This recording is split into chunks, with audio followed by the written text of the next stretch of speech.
No, I'm just kidding. All right. Do, do, do, do, do. Just Happy Wednesday, everybody. Oh my God. Wait, where's Drew?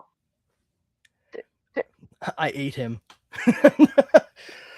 Well, I can't speak to his whereabouts, but I do know where he's not, and that's here right now. Hi everyone. hey, everybody. Welcome to Drew's News with special guest host, powerful Brandon, who we have not seen for a while. I have missed him. And this calls for a change of scenery. We need to, Oh, indeed. Thank you. we, Uh, that is called the Brandon gradient. I made this specially for our Brandon here. Um, I'm wearing the right glasses too. That's perfect. yeah, I love it. It's one thing you can always count on. This man will match this gradient wherever you see him. Most of the time, yeah, absolutely. uh, So, yeah. So, guys, tonight we're having a special episode. Drew is not with us. He's getting ready for SDCC and a couple of other things. But as always, we have to give a start with his news, and we will be with you in just a second. Got to play the trailer. Drew's News. Exciting tales, fresh comic views. In the pages, heroes fly, villains plot under the sky. From Gotham's dark to Metropolis views, we cover stories old and new. Drew's News, your daily source for comic clues. Join the fun, it's a heroic cruise in the world of Drew's Comic News. Oh, oh man, what hey, a what a MJ. what a great opening song. I guess we didn't take my suggestion of just rewriting the words to Another Night by Real McCoy, huh? Oh, Another I another night, another geek, but always Drew. No, okay. Jar does it, man. He like belts that out. It was Oh, I it, know that was Jar Jar. uh, I have ears, Carrie. I forgot how loud it was. I didn't turn away. Like I would think that like hearing your voice, because no offense, but you are quite powerful in your voice. So like talking So to you I've before, heard. I'm like, oh, so my mic's great, and then that started. I'm just like, jeez. Heavens to Megatroid! My left eardrum, the right one even. Yeah, I'm glad these don't even go in my ears, and they're like, ugh. So anyway, we're doing a little bit different tonight. We have got Brandon doing news with us, and everybody say hello to Brandon. We miss Brandon. Oh, I miss Brandon. I miss Brandon too. Lucky for me, I'm always with me, so it's very short lived every time. But That's a good. Oh, yeah, there I am. and if you haven't met me before, you haven't seen me before, how lucky! I've never met me before. That's so great. No, it's been a while since I've been on. Uh, I personally have been going through like good health stuff. I've lost a lot of weight since anybody would have last seen me. I was once, as our good friend Coop likes to say, value added Brandon. And I love it so much. I kind of wish I had an action figure of when I was that big called that. But it's been a long road over the past like year and a half. Everything is much better. I was diabetic. I had high cholesterol, and just way overweight, and I've lost 110 pounds. My diabetes is in remission. So like I'm doing great for the most part. I have like a little thing I'm dealing with over the next like month or so, and I'm hoping that I'm going to be able to reconnect with quite a few of you on the network, as well as everybody else out there. I know I've been getting some questions about where I am and all that. I didn't forget about any of you out there, and especially not the people. I really like those who like to pay attention to us, but I love the people that I do these shows with. So I'm glad that the people I love didn't forget about me. But thank you very much for those who like me to ask questions. And very soon, maybe even by the end of this episode, you will be terribly sick of me. So you're welcome. I did that. Well, let's go ahead and get started. Go to the stage here. Ta-da! Yeah, I think this is really cool. The whole midnight Marvel run that they're planning on. The whole idea of it being a horror approach to the origins of these characters. There are synopses for each one. But overall, I mean, to get into the nitty gritty of it, what we're looking at is sort of like what we've been seeing from Marvel and DC over the years in regards to Elseworlds and what ifs.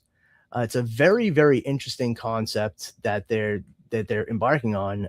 And what's important too is the fact that these creators seem very excited to strike a new chord with these familiar characters.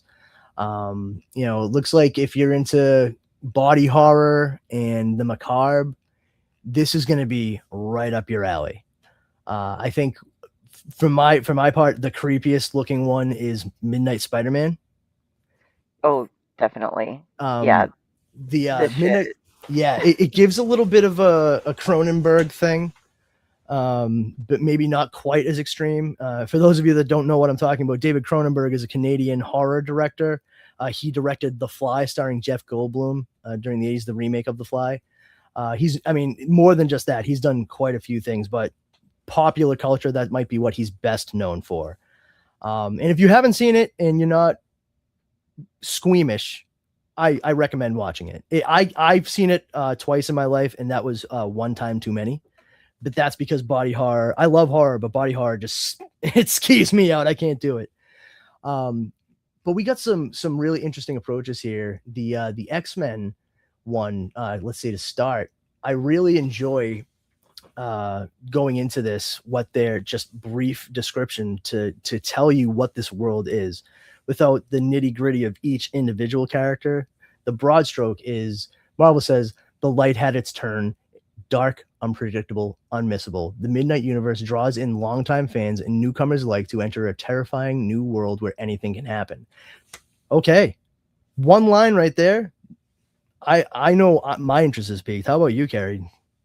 Oh, I've been so excited since I first learned about this coming out because the writers are amazing that we have going in. Having a PKJ doing Spider-Man is just like Yeah, perfect. I cannot wait to read that one. I cannot wait to read that. Yeah, and then Benjamin Percy doing cosmic horror with the Fantastic Four. Yeah, I mean, that's the thing. Like for me, my dad loved Poe and Lovecraft, and Lovecraft was something like I wanted to follow in his footsteps, like my dad. Like I wanted to be, and I tried and I couldn't, only because it actually, like, it sort of ties right into that whole body horror idea. Cosmic horror and body horror, they are very, very intermingled. And Mhm. like for example, I watched Color Out of Space when it first came out, starring Nicolas Cage, based on Lovecraft's short story. And I made the mistake of eating an edible about 20 minutes before the movie started. And like, I'm no wimp. I will sit down and watch just about anything. And I got like 20 minutes into that movie and I was like, nope, I don't want this. I don't want this anymore. I don't want this. And I still watched it to the end. And for the first time in many, many years, I woke up in the middle of like, nope, what? Oh, okay, good. Everything is not magenta. I can go back to sleep now. If they can do that same kind of thing with these midnight stories, I'm in. I'm in. We've seen something similar when they've touched upon these kinds of ideas, not just in like Halloween specials, but like Edge of Spider-Verse. They did something similar with I don't know how you would refer to him. I want to say Man Spider, but the body horror version of Peter Parker. He was abused and he ends up like becoming this thing that injects eggs into people. It's so bad. If this comes anywhere close to that, it's on solid footing. Yeah, I don't know if you've have you read any of Monty Keane's bootleg Spider-Man? He only did two, and then he's releasing a third and last for his most recent release of I stuff. haven't read it. I've heard of it, but I haven't read it. I I got it. I'll buy you a copy and send it to you because he just restocked them, Oh, cool. and I got some for PKJ too. And this, but like when he takes off his mask, it's like the spider face Yeah, that's comes out, cool. and it's hilarious because he's like doing his best, but MJ is like MJ weighs like maybe 1,000 pounds, and she's always sending him out for food because she's trying to make herself unattractive so that he won't want to have sex with her Oh my god. because he so disgusts her that she's just like buries everything. The She, back and forth between them is hysterical, and he's just like, because, but I gotta grab her 10 packs of chicken nuggets and 4 gallons of ice cream and this on the way home from fighting stuff. oh It, god. it it's his version of and it is kind of a body horror thing, but I mean, it's obviously totally different than what this will be. But That's that's fucking bananas. I I love Marty. And he goes from that, then he does this like great romantic Italian stuff and everywhere. But yeah, let's That sounds delightfully insane, and it. I want it. I want it in my face. That sounds Oh yeah. great. So these, Uh, if you want to explain about the cover and variant cover initiative thing, the way they're doing this. they're doing a 3-part connecting variant. So they are going to have your standard covers as I mean, they actually recently revealed a full X-Men cover because they had initially only had the partial reveal of Nightcrawler. Now the full cover is available, but this tableau, this triptych cover, it's beautiful, and you can this is not a new thing for Marvel when you really think about it. I mean, this does really harken back to the days of X-Men with Jim Lee in the 90s. We get this huge cover going across X-Men #1. It's the same principle broken up to make these a cohesive miniseries in thought, which we haven't seen that in a very long time. And I personally, like, for any collectors out there, I think this is phenomenal. It's a great way to showcase different facets on each individual cover, but show the unifying theme across this triptych. I really like the triptych more than I like the individual covers. Yeah, and then do you have down what the different? They're going to be doing theme covers each time around. Yes. So I'll go and look at a couple of these. This is first time I've seen Peach Momoko draw maggots. I mean, I love Peach Momoko. She could do anything she wants, and I'll read it. Yeah, I'm sure This is MJ's like, look at those glasses, because she cosplays I mean, her.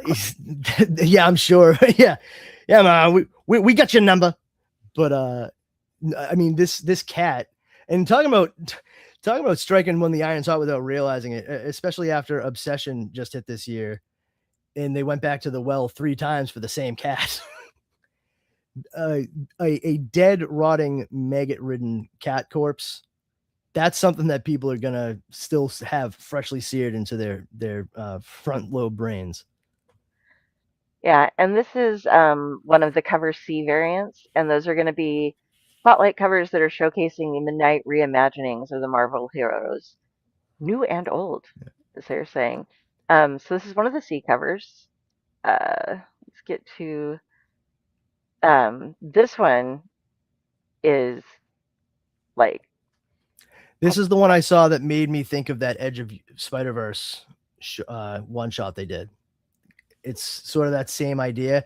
I mean, obviously there's some relation to something like The Other, Evolve or Die, written by J. Michael Straczynski, because a very similar thing did happen in that. That's where Spider-Man, he found out like spider totems and all that's like because of Moreland and all that jazz. But it was very much in the same vein of like becoming more spider than man. mm-hmm. And that's always been one of Peter Parker's greatest fears, to see that play out from the start. I mean, this Yeah, feels very, very Cronenbergian right here. and this is by is it Scan or Scan? Do you know? I think it's Scan. Okay. And this is one of the D covers, and those are all going to be chilling covers inspired by iconic horror images. Um, and so, yeah, the, like you're saying there, um, this one is in Hookley, and it's cover A or cover 1. I think these are just the regular.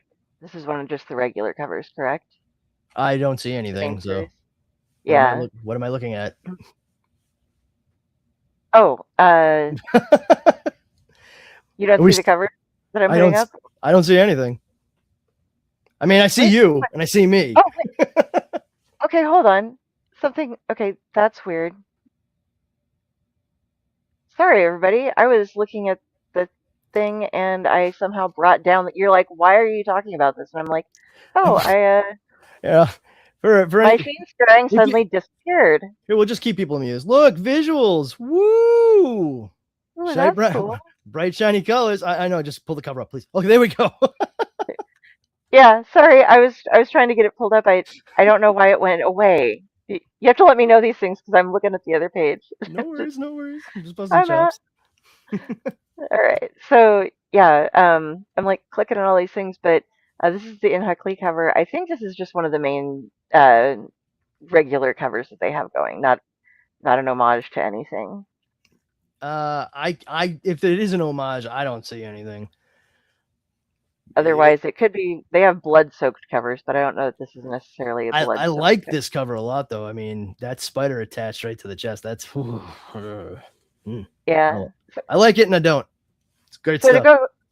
I'm just going to go over what the theme covers are. The regular covers, those are just the regular midnight trade dress. The B are blood-soaked covers, showcasing the terror of the Midnight Universe. The C's are spotlight covers showcasing midnight reimaginings. D are chilling covers inspired by iconic horror images. And E are prestige painted covers of the haunting Midnight Universe. So now that you know that, I will pull this up again and we'll start going through the rest. This one, oh yeah. Not only that, like, I feel like they seeing their design for Reed Richards in these too. It looks like they may be drawing a little bit of physical inspiration from a shaved John Krasinski. Yeah, if you take a look at some of the like the few different covers, it really does look like they want John Krasinski to be Reed Richards in this book. Maybe not that one. The other one though, for sure. This one, the second I saw it, I said, "Baby Ruth." Oh wait, is this the thing or Reed? I think that's Reed because he's got the highlights on the hair. Oh yeah, that's true. Yeah, I didn't see that straight away. Good call. Yeah, he and Hal Jordan, man. Woohoo. Yeah. Yeah, honestly, the cosmic horror thing that they're doing with that and what they're doing with Spider-Man, I find incredibly intriguing. We'll get to X-Men, but like X-Men and vampires, mutants and vampires, like we've kind of seen that. Like it was a big thing in the actual like 616 comics. I'm not saying it's a 1-to-1. It's not the same. I know, but it feels a little bit more retread than these other ideas. And they had to have one that they could keep sexy, I think. That's true. I mean, look at Ben. That guy's rock hard.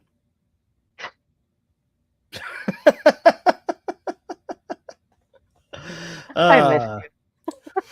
That one's for free, kids. Not kids, no. But, not for the...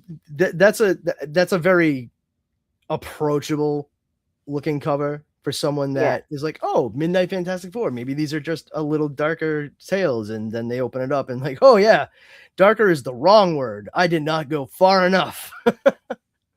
Yeah, Lionel Francis, you just makes everything beautiful, you know. Yeah, I mean, I do like the sort of, and I'm not saying it's a ripoff or anything like that, not at all.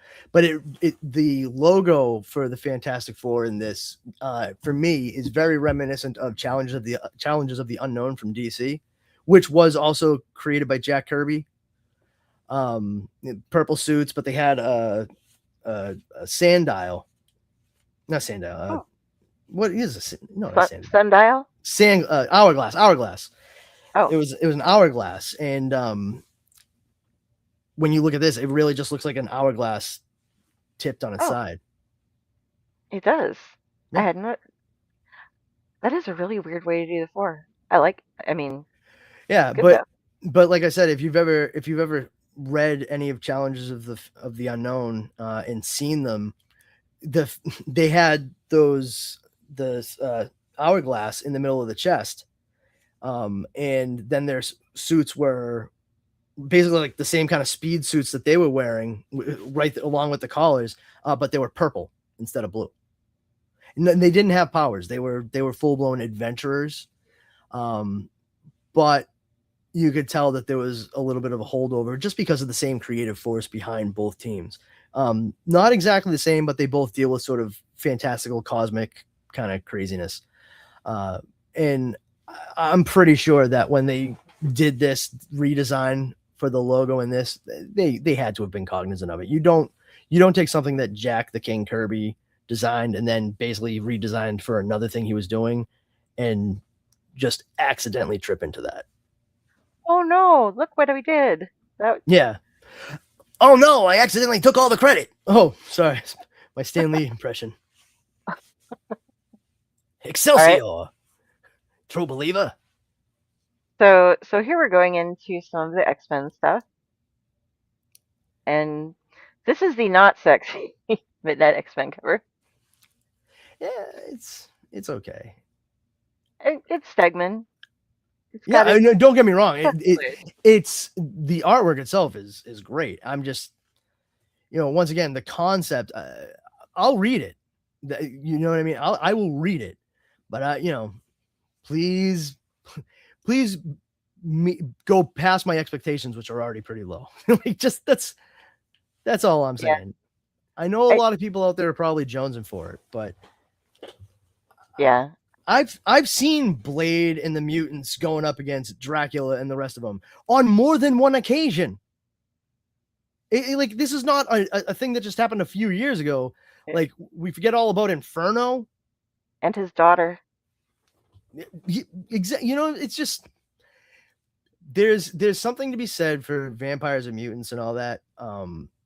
But this is like, they're playing it. The whole thing is going to be like vampires and mutants. They're two warring factions in New York City. And so it's kind of like Inferno when it was like vampires and mutants and they're two warring factions in New York City. So kind of like vampires versus mutants, where it was like vampires and mutants. They're two warring factions inside New York City. You see what I'm getting at? Like, I'm getting the feeling, Brandon, that you might have heard this story before.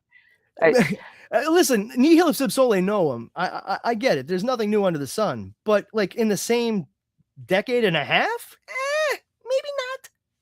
maybe not that. It's interesting that you brought up Blade, though, because when this came out, they got a lot of shit that it was named Midnight and they didn't have the Midnight Suns involved. They were like, if it says Midnight, Blade has to be in it. And they're like, the entire point of this is not to take the already monster characters and just throw them out again. They're trying to do something with the heroes and make them monstrous. So maybe we won't see Blade in this. Well, here's what I have to say to the people that might be complaining about that. And I understand starting this reading and maybe just general comprehension is not your thing. However, you can tell and be comforted by this fact. Just absorb it and make it part of you moving forward from this point. Midnight X-Men, Midnight Spider-Man, Midnight Fantastic Four. There's a severe lack of the word sons. And that is so you can tell that it's not about Midnight Suns.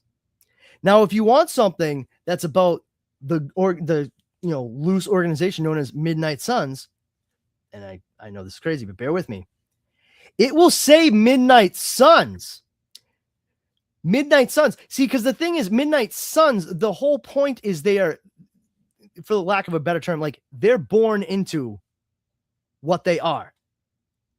They are the children that were born into. They are Midnight Suns. And you can have a fun little play on words like, oh, sort of like the sun, haha. Like they're the bright points in the darkness, Midnight Sun. See how I explained that to you real quick? And it's like, oh my God, I'm learning all of a sudden. Well, the thing is, when you see those words and you are like, I want to read Midnight Suns, pick those books up.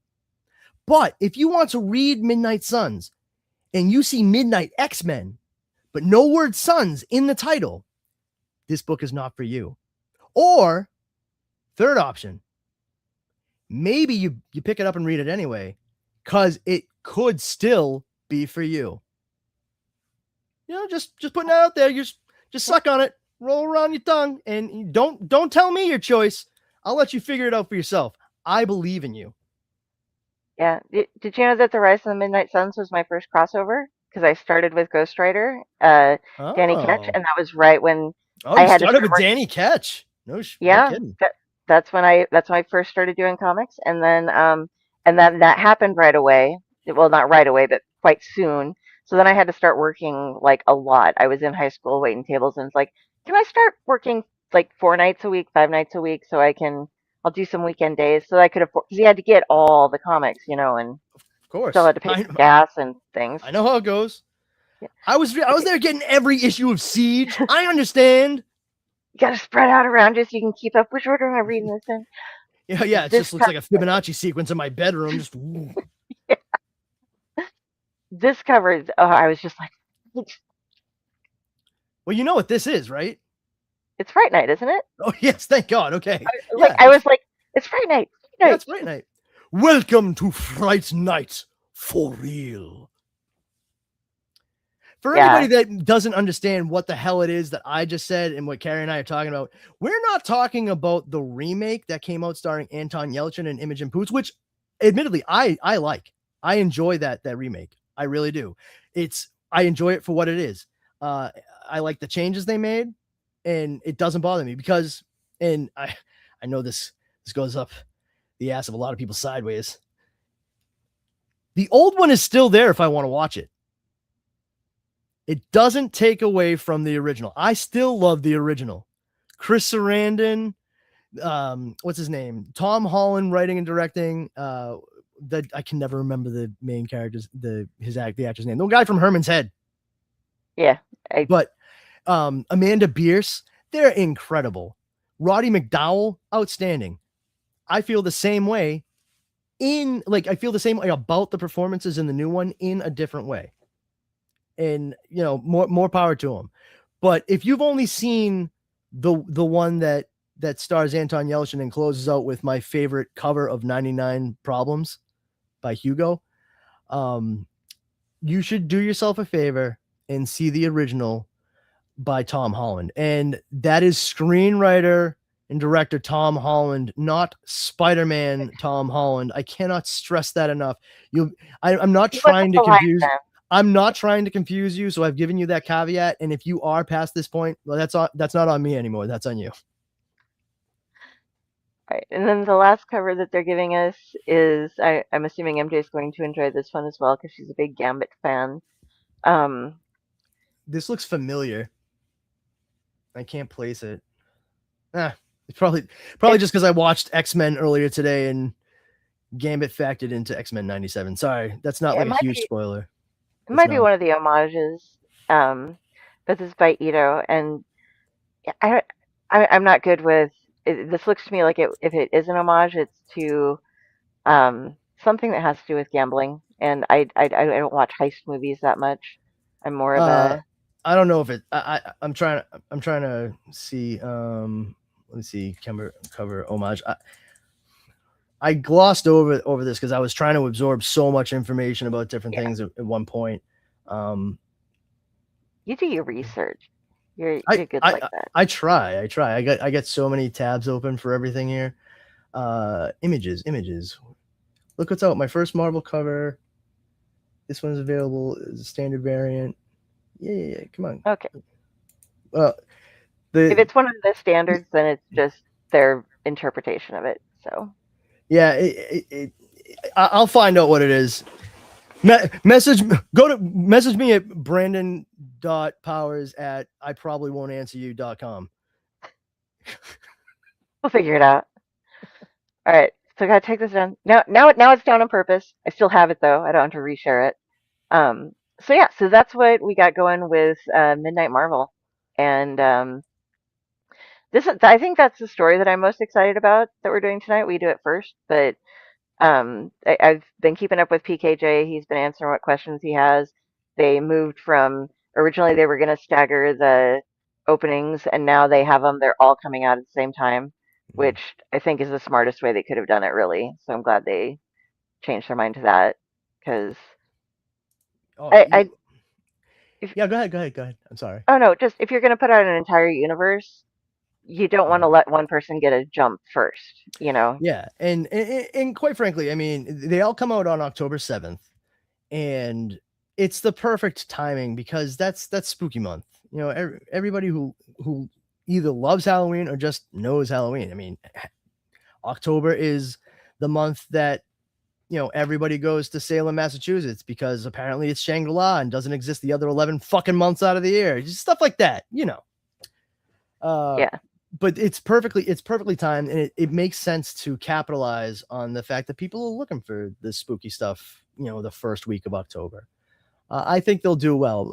Commonly, Halloween styled stuff like spooky stuff for both DC and Marvel, they do well, because even people who don't read comics regularly will go to it because it's supposed to be like a scary special kind of thing. So this bodes well for getting horror heads maybe into that box where normally you would only have like the people that are showing up weekly, monthly, so on and so forth. So I think it's a great idea. It's a very synergistic move, business wise and creatively.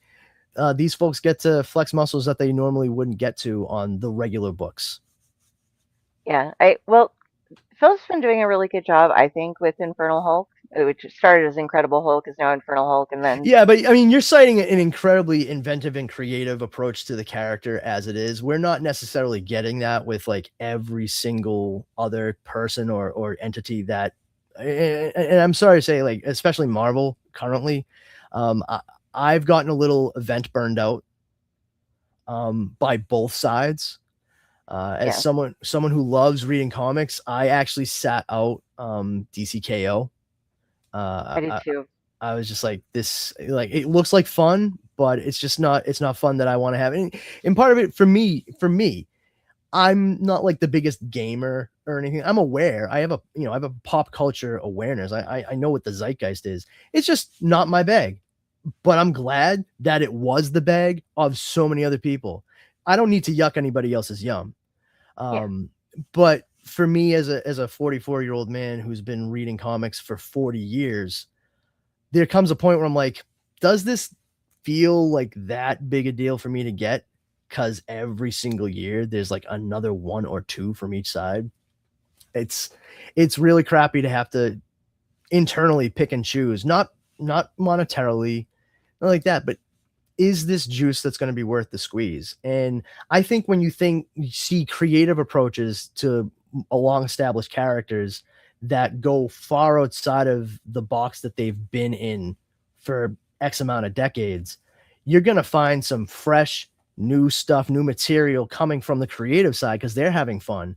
And hopefully the audience response is as equal in measure, that they are having just as much fun and they're able to provide that feedback to the creators because that's the cycle. We want that to perpetuate. And the more stuff we have like that, where it doesn't feel like a gimmick, if it feels like it's a short, fun thing and it's not there to just milk the cash cow, that's the organic kind of involvement in relationship that we all grew up having with these kinds of stories and books. And it's been monetized to a point where like 8-year-old me couldn't walk into a comic book store now and just buy a couple comics because it would be like my entire week's allowance. Yeah. And that was something that this past weekend I did a panel with Phil Hester and Andy Parks at a Comic Con in Omaha, and somebody was asking like, "Oh, what do you read right now?" And he was like, "I'm not going to tell you what to read, but if you can possibly walk into a comic book store and not find something to read," he's like, "You just no, you go in, you look at everything, and there's so much variety out there. You don't have, you know." He was like, "I didn't like Conan. I bought Conan when I was a kid because it was a comic, and I liked comics, so I got the only comic that happened to be there. Now you can get anything." Well, there's something to be said too for being in love with a certain type of comic and being in love with the medium. I love the medium. I truly enjoy the artful medium of comic books. I will read any type. I'll read a book that's just a bunch of talking heads. I don't need wham bam, titillation on every page or every other page. I don't need splash pages showing me glorified violence. I don't mind it in certain stories, but there are other stories where it's far more character driven.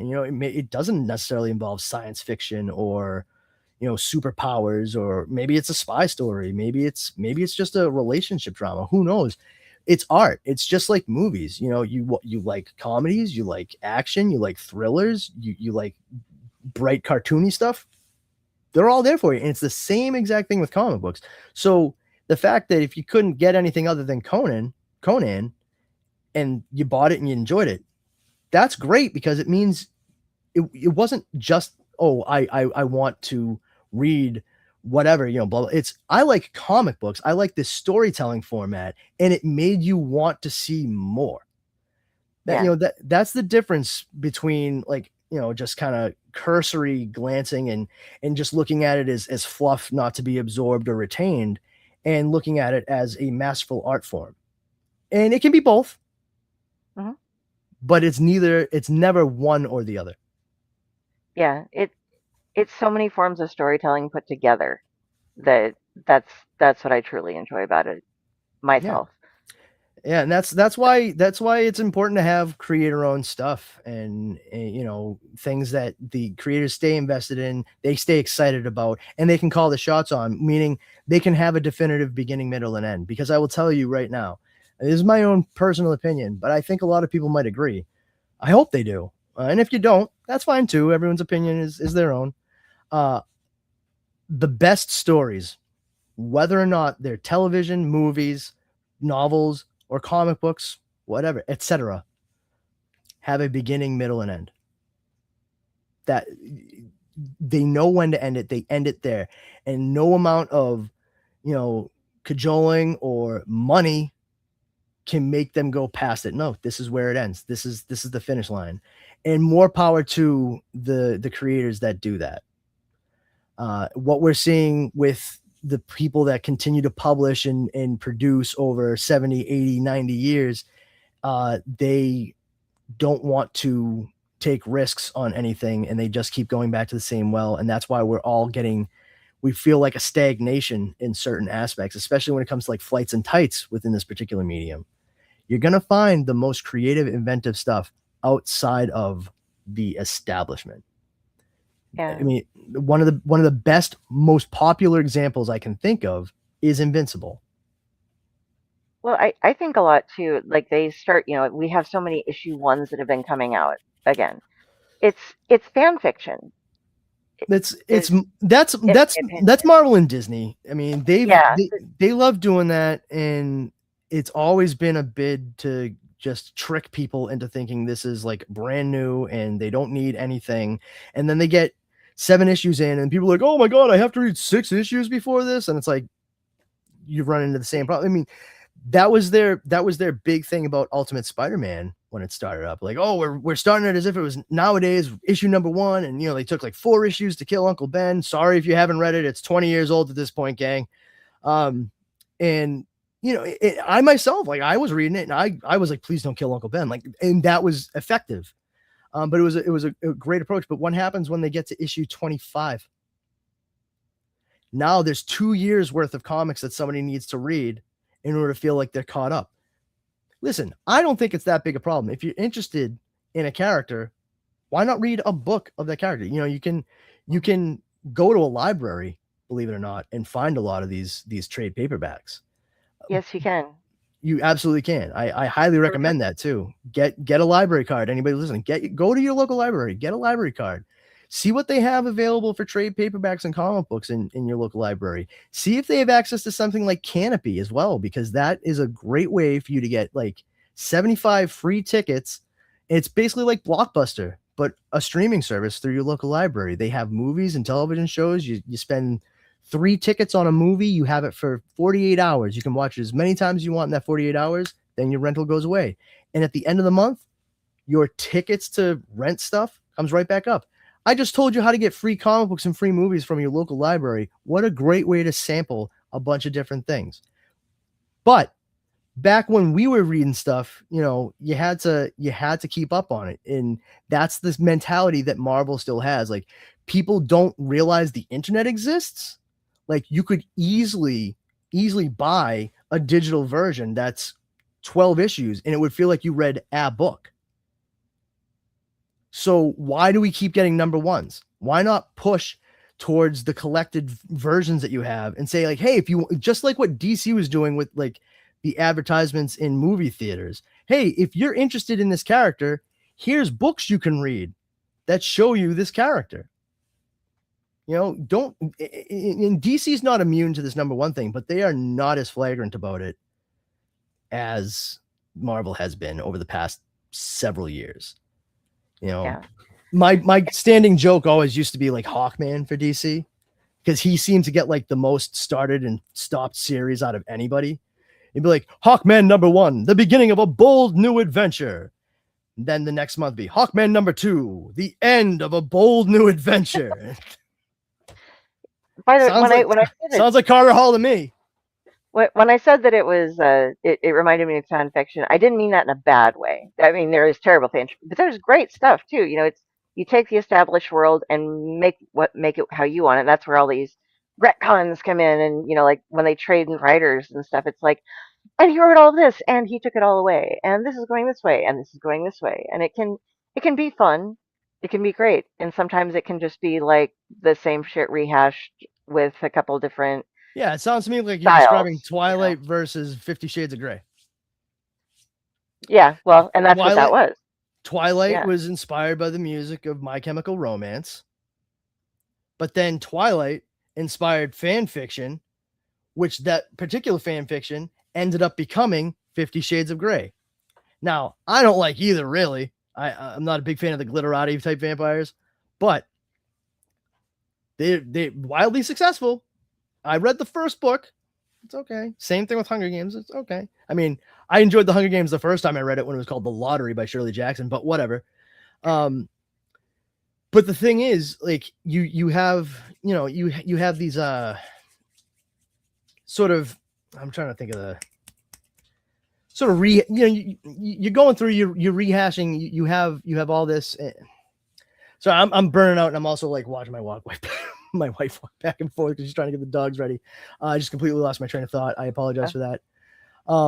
But yeah, the fact of the matter is, like, these number ones, the that's fan fiction. That's what it was. Yeah. There's stuff that can be inspired and starts off as fan fiction and becomes a fully developed thing and is genuinely creative. That's Twilight. And what we're talking about is 50 Shades of Grey. Like, the crap is 50 Shades of Grey. We're not saying any of this is crap, but when you come across it, think to yourself, 50 Shades of Grey. That's what it is. It's a shadow of a shadow. But when it's done so well, you can tell it's an idea that particular person or that team has had, and they've just been waiting for the chance to jump at it. And I love it when creators, artists, writers, and illustrators get the chance to do that, work on it themselves or with a like-minded person. We get things like Kingdom Come when that happens. Yeah.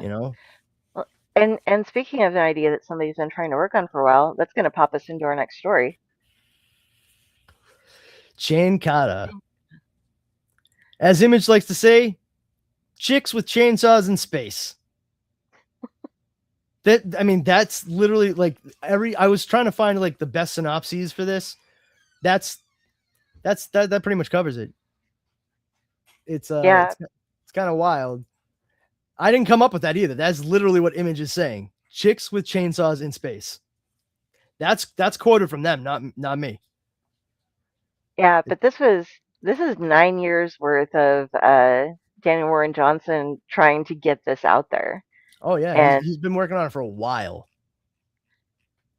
And so yeah, right before San Diego Comic-Con we get this, so you can go in and like bug him about it while you're there. Yeah, they're gonna tell us some more about it. But yeah, well, let me just, if I have a quote from Daniel Warren Johnson right here, to illustrate how long he's been working on it. He said, "Ever since my start in comics, I've wanted to make a science fiction book that truly felt different from everything else out there. It was 2017 when I drew the first sketch of Luma, Chankata's main character. From that point on, it took me 9 years to come up with a story that I felt was worthy of being on the stands, and Chinkata is the end result of that journey. So, I mean, almost a decade of painstakingly making sure, like, even though on the face of it, superficially, like, seems kind of silly, this is somebody who wanted to make sure the story was crafted well enough, not just for themselves, but for us. You know, to take that kind of care, like, this is exactly what we're talking about. This creator owned, creator driven. This is a story they really wanted to tell. And that, even if it's not your cup of tea, that's worth checking out. Because it's those things, that those kind of seemingly offbeat things, that can end up being really, really excellent. You know, what's a great example? There was a book in the 90s that came out called Major Bummer. It's like a comedic sci-fi superhero, and it was done by Doug Mankey. Mhm. And I saw the first issue and I was like, this looks stupid. But I was like 13, so I didn't care, you know. And I got home, and my expectations were grass level. And by the time I finished the first issue, I was like, I hope they never cancel this. Spoiler alert, they canceled it. They canceled it after like 12 issues, maybe a year. But it's still, to this guy, one of the best comic books I've ever read. And if I hadn't just taken a chance on something that looked kind of silly on the face of it, I never would have had that experience. That's what these kinds of books are all about. That's the fun of comic books. You know, somebody who loves what they do and they want to share it with everyone, and they don't have to worry about anybody else telling them what to do with it. Isn't that the dream? Isn't that what we all want? Absolutely. You know, so yeah, I'm very interested. I'm going to check it out when it comes out in November. I didn't see an exact date for it yet, but it is this November. My recommendation is check it out. You know, Yeah, Image has been so solid over the past like 10 years anyway. And keeping in mind, you know, Image is a publisher. They don't hold the rights. Their mandate is creator owned, creator driven. You know, so you can pretty much rest assured that if you're going to Image and buying a book that they have published, that the artists, the people who worked on it, they are the ones that are getting to see the fruits of their labor. You know, and that's a big deal.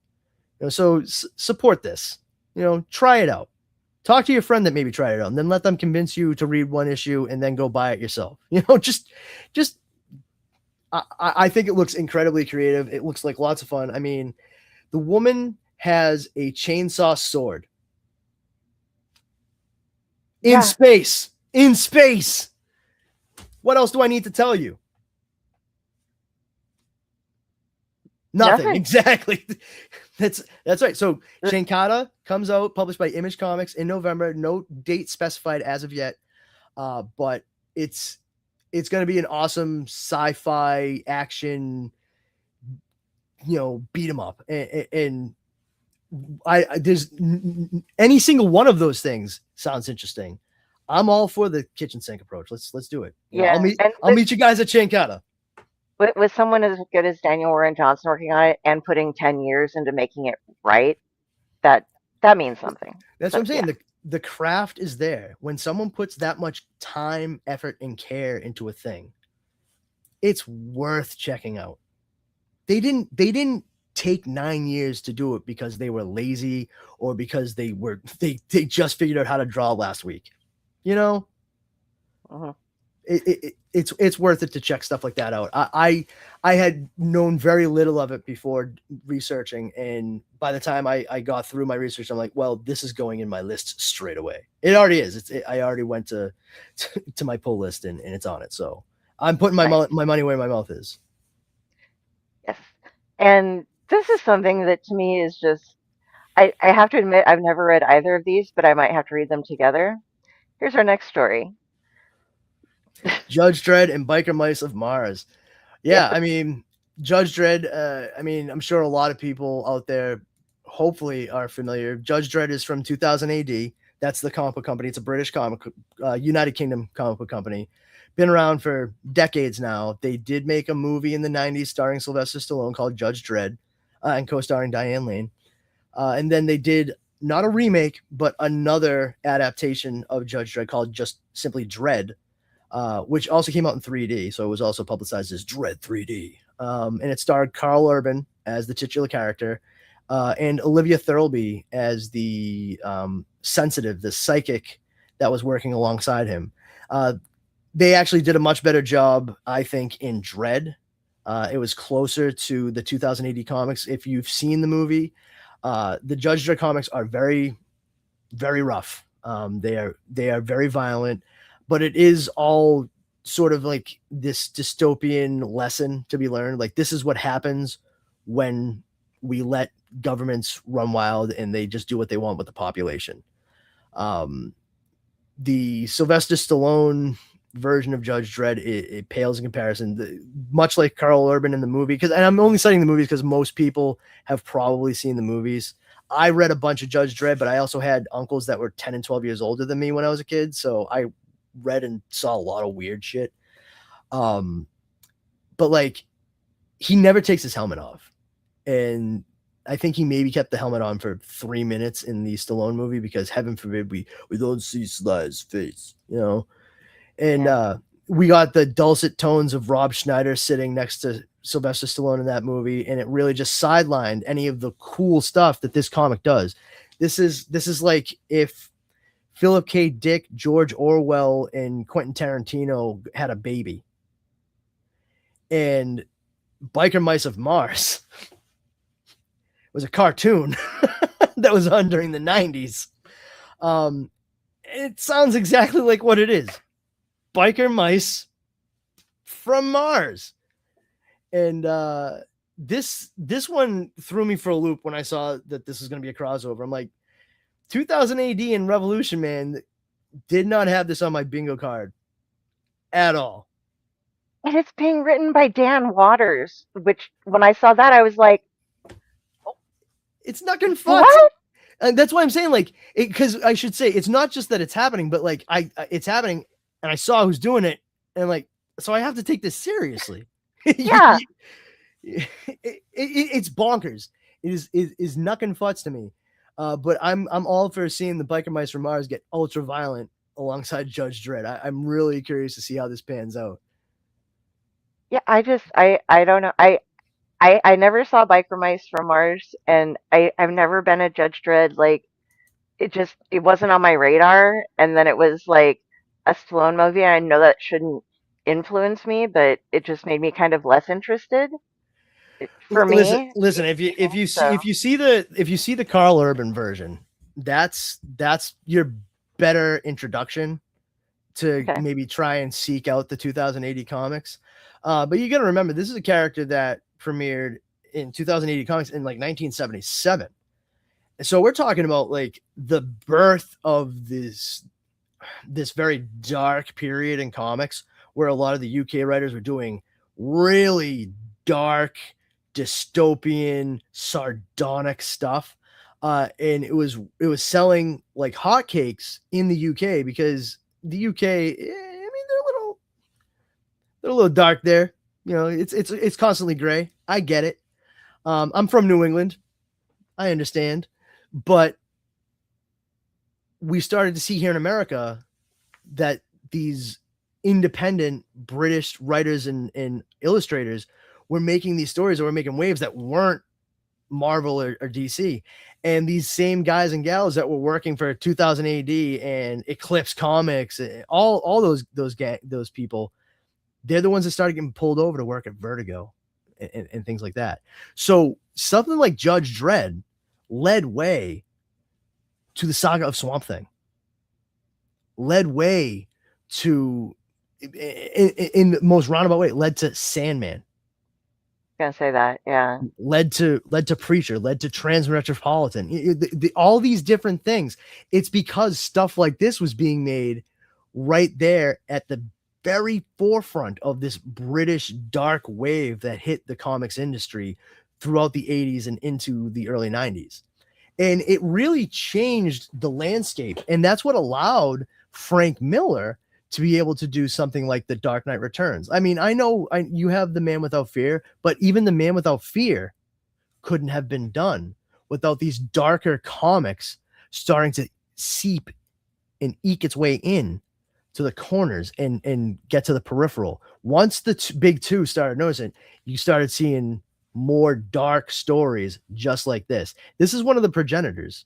And it's wild to me because Biker Mice from Mars was a Fox Saturday morning cartoon. So like this is 100% being made for those nostalgia folks, like people who love the stuff from when they were a kid and they want to see it brought up to their adult level now. And that's great. That's fine. If that's what you're into, I'm going to check it out because I need to see the insanity that's going to ensue. And you mentioned, I'm going to jump off here, Frank Miller's Dark Knight Returns. Currently, there is a campaign that just started on Zoop that is the 40th anniversary of that. And you can get a number of different things with like different packages that have some really cool different side stuff that you get depending on if you get the extra packages, you get some like prints from the original artwork and stuff. You're like, it looks That's pretty cool. cool. Yeah. If you're a big I Frank mean, Miller fan. I love the Dark Knight Returns, but I'm a alternate reality story lover. Like I always have been, always will be. My favorite stories since I was a child, even non-comics, have always been involving like alternate realities or time travel. Like probably my first favorite time travel story of all time was Scrooge. Not a lot of people think about that, but it is a time travel story. I mean, Ghost of Past, Present, Future. He literally travels to all those places. That's a fucking time travel story, kids. I'm sorry. I know it's a ghost story, but it's also a time travel story because it was a lot easier to use magic and ghosts than to explain what a time machine was because they didn't even have light bulbs then. But yeah, like I always took Dark Knight Returns as like, oh, what an interesting alternate take on what this could be.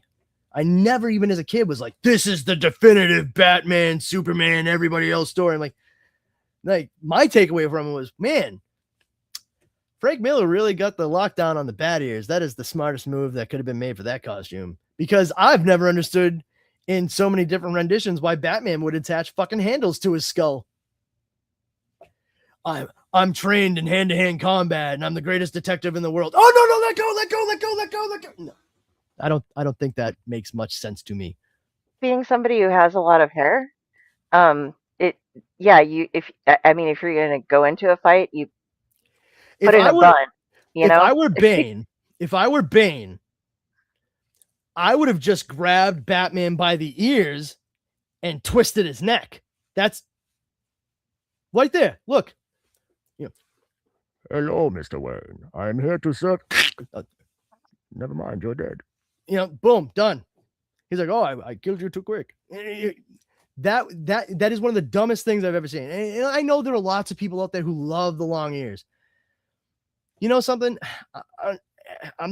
I hate to say it, but even live action, I think regardless of anything else, the aesthetic that Zack Snyder approached with the Frank Miller look, that is exactly what Batman should look like. Like he should be tactical through and through.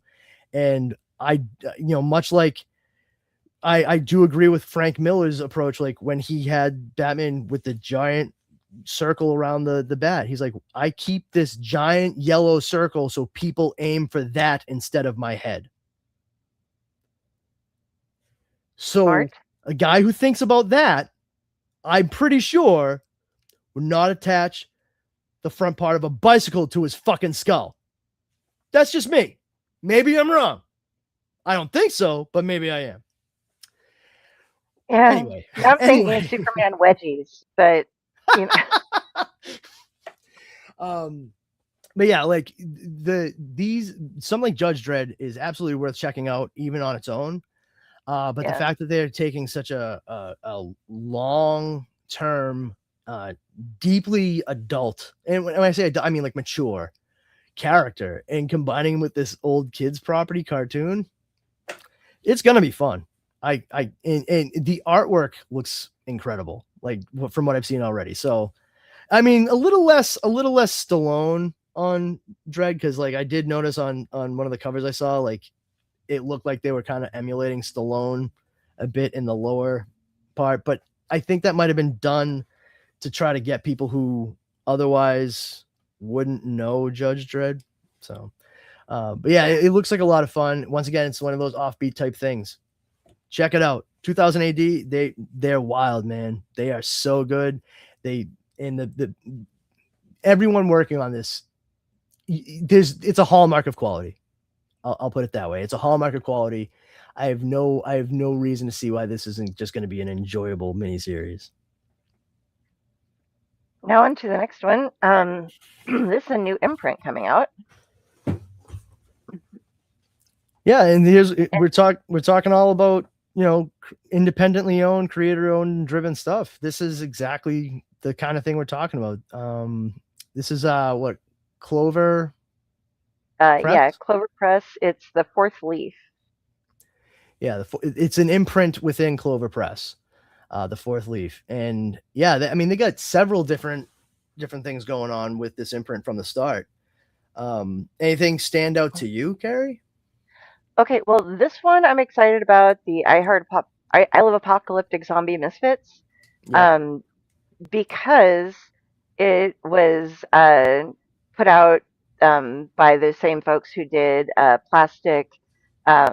They did a bunch of different stuff, but the two that I've read that I really enjoyed was it's Doug Wagner and Daniel Hillard. But I loved Plastic, and I was a fashion school serial killer, and they're both just brilliant comics. So seeing those guys back together, this looks great to me. I don't know if you've read any of those This is Clover Press. This is the same publishing house that Steve Niles has been working with for a bit, isn't it? I'm not sure. I don't know. That's 30 Days a Night. Oh, I've been reading that. Yeah. Yeah, 30 Days a Night, and they did a Dark Days, which was a sequel kind of follow up to it. He also did an excellent graphic novel adaptation of Richard Matheson's I Am Legend. I'll have to read that. I haven't read that yet. It's superb. But yeah, I want to see. I'm pretty sure. Oh yeah, Steve Niles. Yeah, he's got a thing on the thing. Plague of Evil and Other Stories. Steve Niles, right there. Yeah, I thought. Oh, that's the third one. Yeah. Yeah. 30 Days a Night. That guy is super talented. Yeah.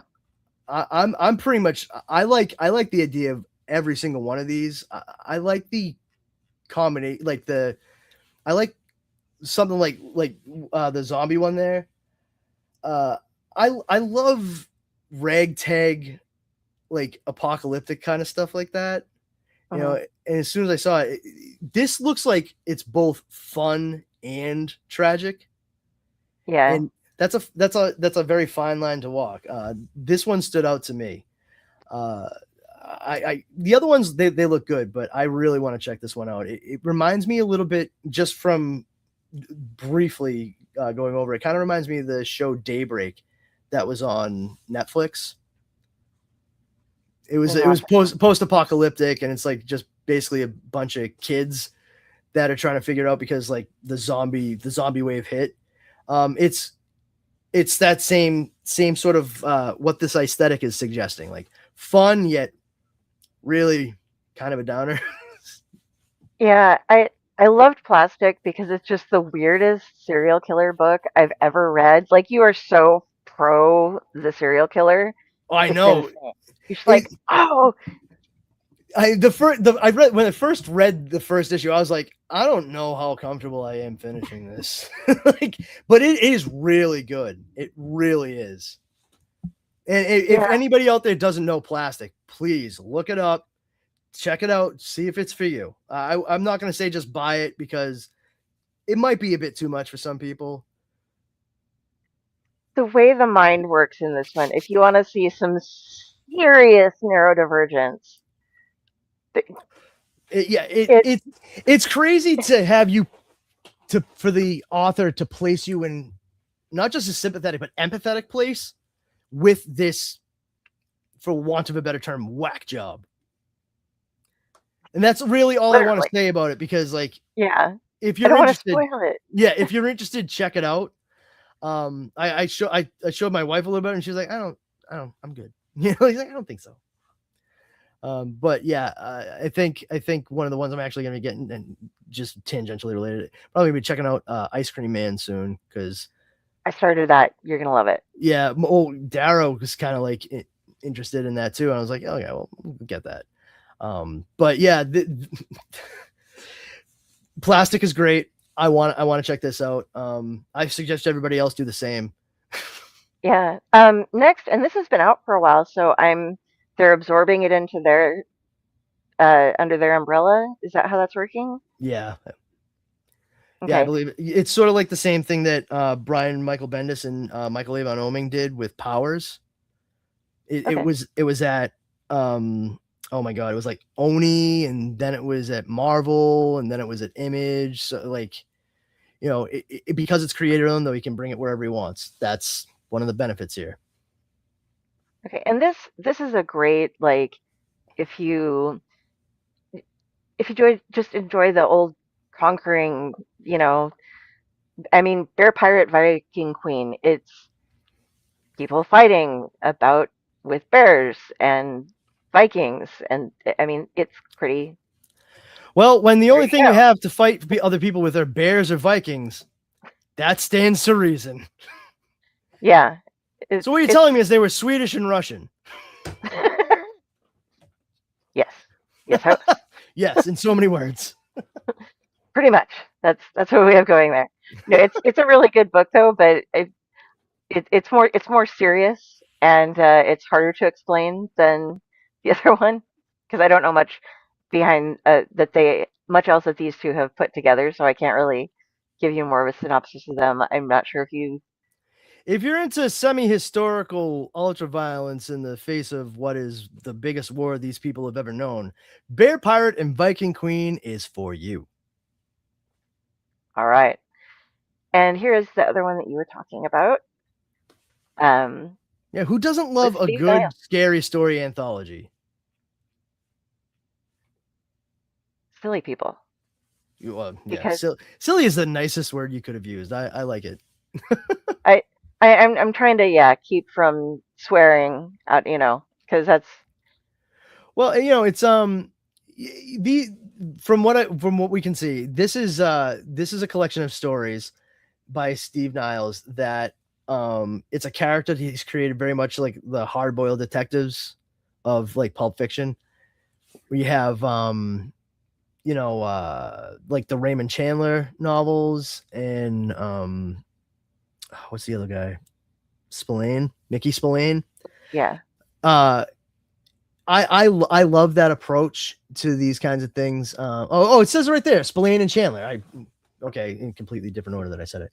But yeah, and so it's in Los Angeles, and it's if you've ever seen, for the most part, something like Kolchak the Night Stalker combined, and you think about it combined with like the Maltese Falcon, that's sort of the approach they're going for here. And if you need a clear illustration of that, that's not a comic book, and I highly recommend you check it out because it could prime you for this kind of story.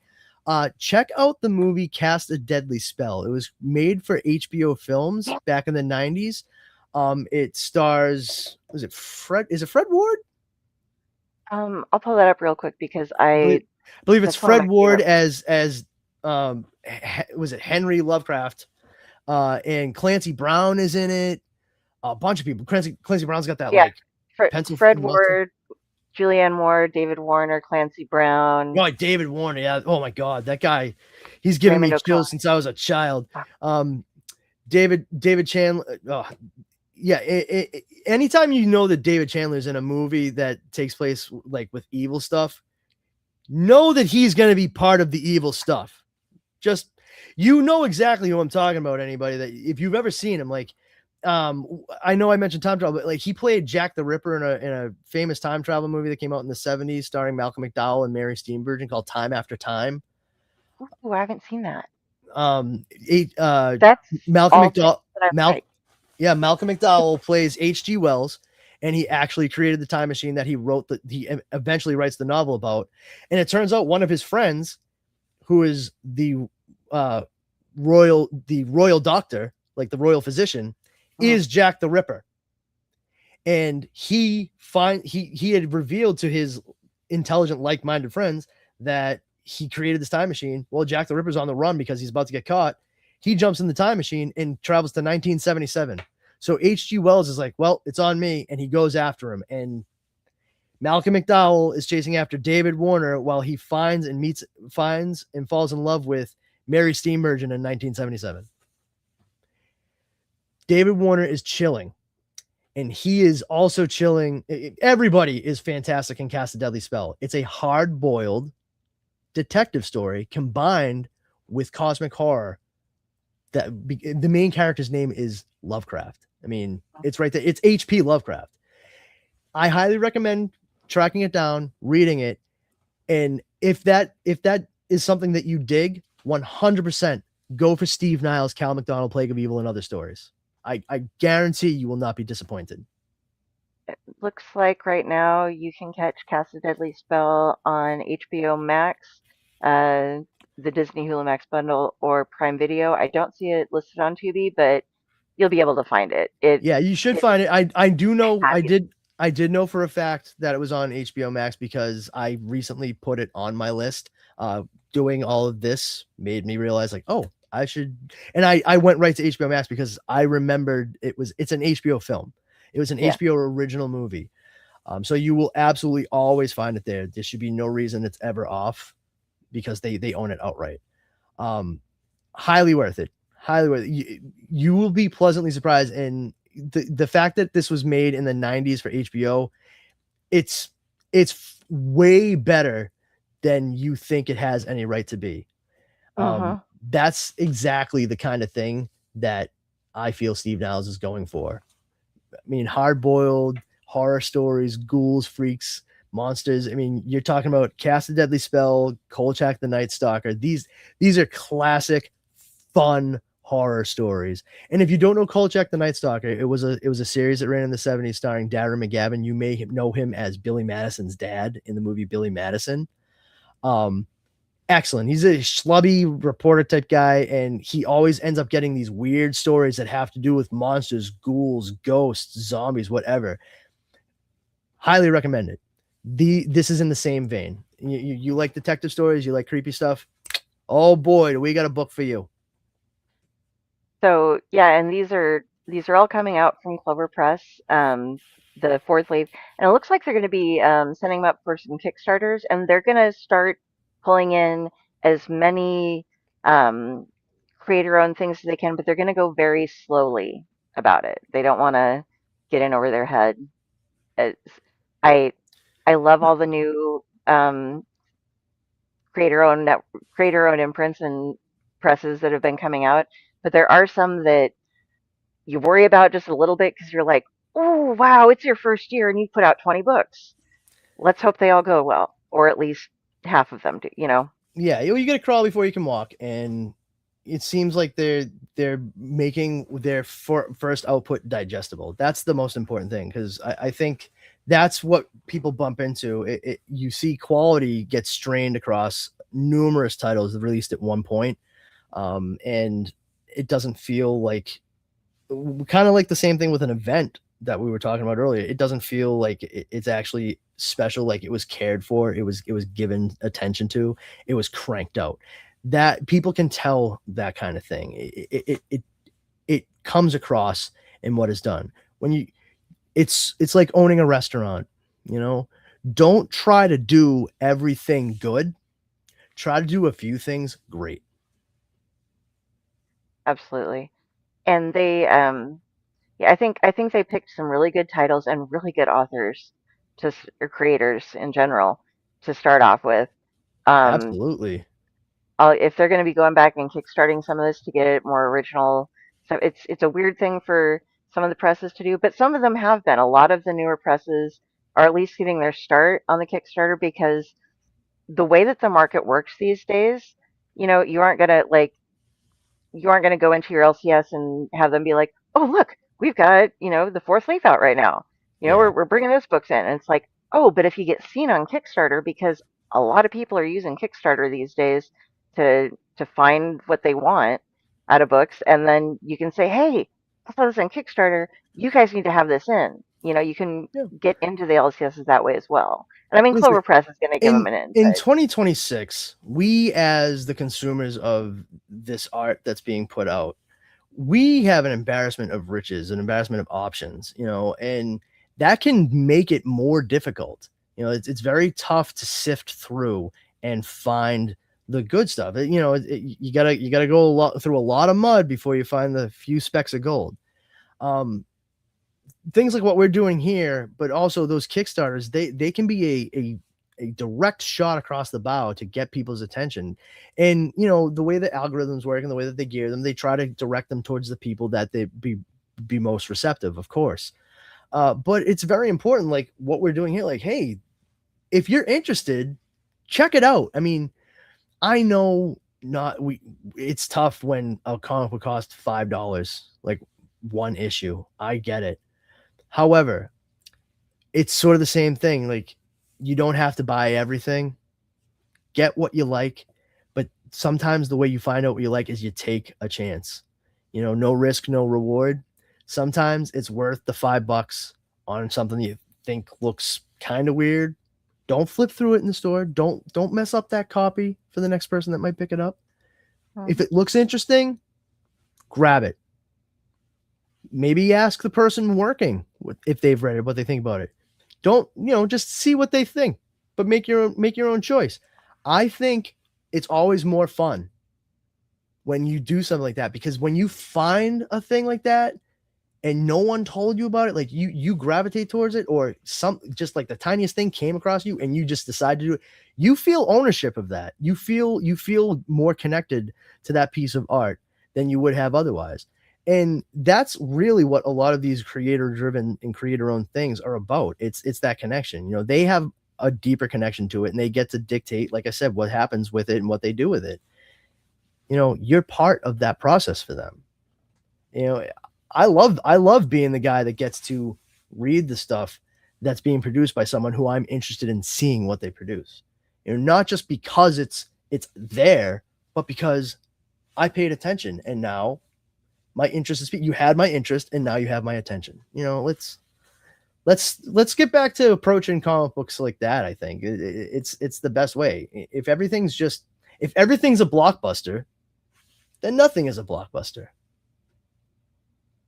yes, I very much agree with you. And it's incredibly fun, like you're saying, the ownership part of it, when you find something that like I I feel a vast amount of ownership over Trencher because not many people have read it, and I would suggest everybody check that out. It is the weirdest shit you're ever gonna read. Well, some of the weirdest shit you're ever gonna read by Keith Giffen, but which is Weird saying stuff by a lot. Keith Giffen. Get out of town.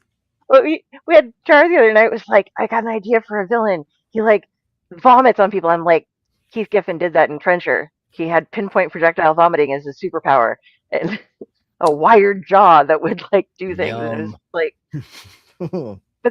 like, Don't worry, I'm here to save the day. no, he could aim. That was his thing. Was like, Oh no, I was aiming. yeah. Oh, The okay. guy I'm attacking is over there. Oh, He's I very didn't. short. Yeah. He's very short. But yeah, there's something to be said for feeling ownership. Like everybody has a book or two, like they feel like that, comic book, novel, whatever. Like a comic book, probably plenty of people have read, but a comic book that I absolutely love, that I feel like more people should read, that I don't feel have is Planetary.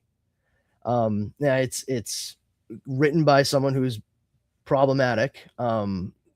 I will say that. However, if you love comic books, movies, pop culture, it's all right there. And I mean, like pop culture going back like through the pulp fiction and movies and television shows that we had up into the 90s and early aughts. Everything is there. They mash up stuff like you wouldn't even believe, like Hard Boiled, the kung fu like action movie, Hard Boiled, the cop movie. They like combine that with the Spectre, a cop a cop who's killed by Yakuza. And because this takes place in Japan, I believe, in this particular movie. So he's killed by Yakuza. And, you know, he was a good cop. And on his death, as he's dying in the street when he got killed, this huge cosmic sort of vile thing shows up. It always makes me think of the Goth from The Seventh Sign, starring Demi Moore. I don't know why. And he becomes a ghost who starts taking vengeance on the people in the Yakuza, making them pay for their sins. He becomes a spirit of vengeance. Now, somebody can make the argument for it being Ghost Rider. However, he's a cop who's murdered and comes back to save innocent people and dole out vengeance on those who deserve it. That is Jim Corrigan, the Spectre. They combined two things. It's one of the best issues of a comic I've ever read, and I'm not even the biggest fan of Hardboiled. So what does that tell you? The entire series is like that. The villains of that 24-issue series would blow your fucking mind, and you definitely will know them if you like comics. You know, I love that. I think you should all read it. There you go. That's the way I feel, and that's how everyone should feel about a particular comic if they love comics. I truly think most people do. And the tricky thing is, if you don't, you know what? That series could be a single issue away. It could be right there in the comic book store next week. Just go and pick it up. If it looks weird, try it out. That's the fun part, man. I'll suggest to you one that I've become kind of a cult member of, Harrow County. And I mean, people know that book. A lot of people know. I've heard it's great. But, you know, not everybody knows that book. You have to be kind of a niche horror person to be like, oh, all of my friends have read this. But when you have, like, when you make friends just because you know the comic, you know, it's like, have you read this? Oh, then we're friends because we both, like, did you like this part? Yes, I did. Okay, wow, yeah. You know, you get to make those bonding moments with people. I've met a lot of people because of it, and it's really weird that I've bonded with the creators, and super fun. You know, and I actually have I had it right in front of me. This book right here.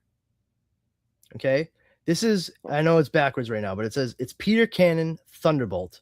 All right, That's for it. This is written by Kieran Gillen. This book is amazing. This book is the sequel to Watchmen that Doomsday Clock wishes it was. If you like Watchmen by Alan Moore and Dave Gibbons, you will love this book. This is Peter Cannon Thunderbolt. And if you know anything about Watchmen, they're based on the Charlton characters that were absorbed into DC Comics when they purchased the Charlton Action Heroes. Thunderbolt was the basis for Ozymandias. This character is actually Thunderbolt. He has to go up against an alternate reality version of himself that just killed almost every other hero and made a huge attack on New York City with some weird extraterrestrial type thing. Wow. This book is amazing. Kieran Gillen, you might know him from X-Men, stuff he's done for Marvel. He is an incredible writer, and this, more than anything else, is one of my favorite things by him. I highly recommend it. No one else I know has read this book. No one. I'm the only person I know that's read it. And it's sad because this is a popular writer and artist. Because it's not just Gillen, it's Wingard too. You know, like it's beautiful. It's a beautiful, beautiful book. I mean, you can tell they go with some of the same imagery that you're familiar with from Watchmen by utilizing like the Dr. Manhattan symbol for the atom, stuff like that. I mean, it's incredible. I'm not going to like do story time on the book, but I'm telling you, like, I got this and I lucked out. This is a library edition of this hardcover book. So see how big this is? Yes. This is the kind of book you can find in a library. The library editions of things, hardcover, the entire miniseries. I wanted to own this, but I could go to a library and check to see if they had this. My wife and I went to our local main library, the main branch, and they had a whole half of a room, a huge room dedicated to trades and comic books.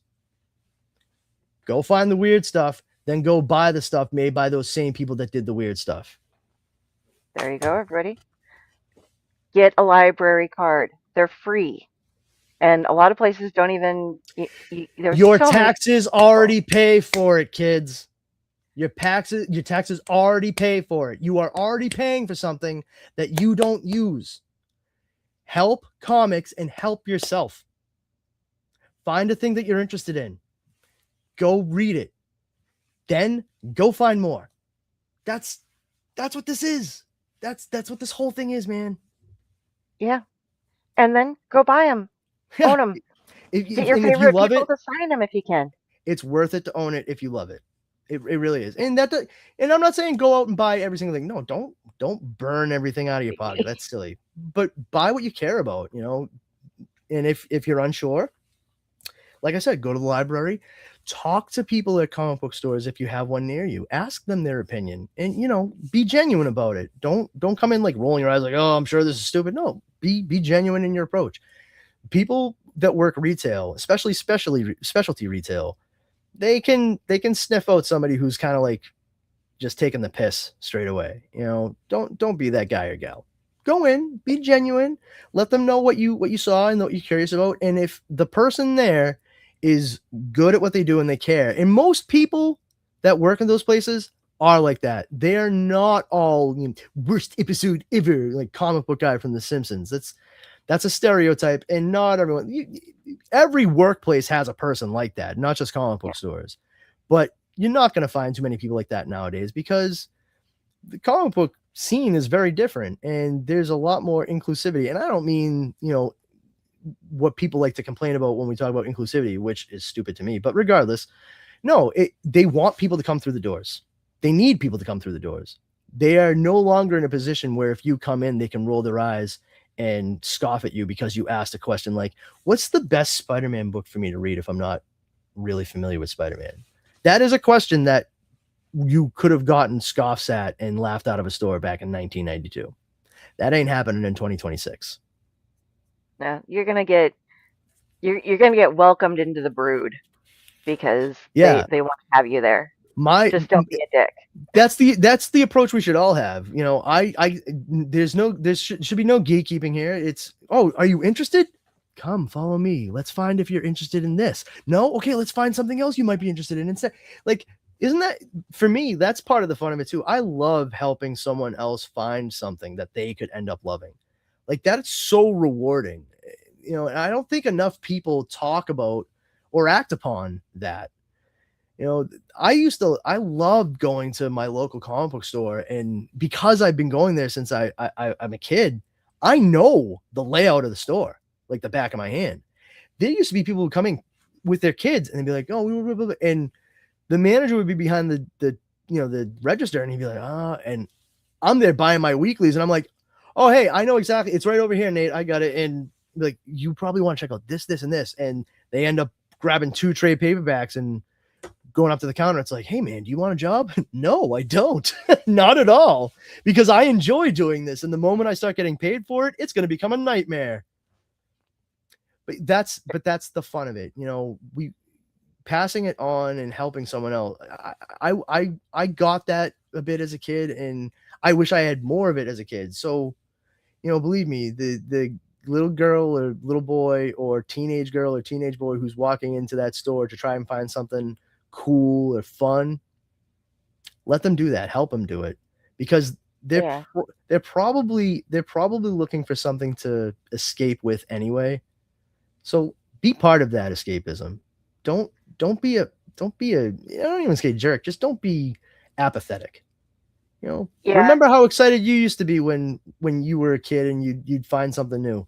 That's not a new feeling or exclusive to just you. That's everybody.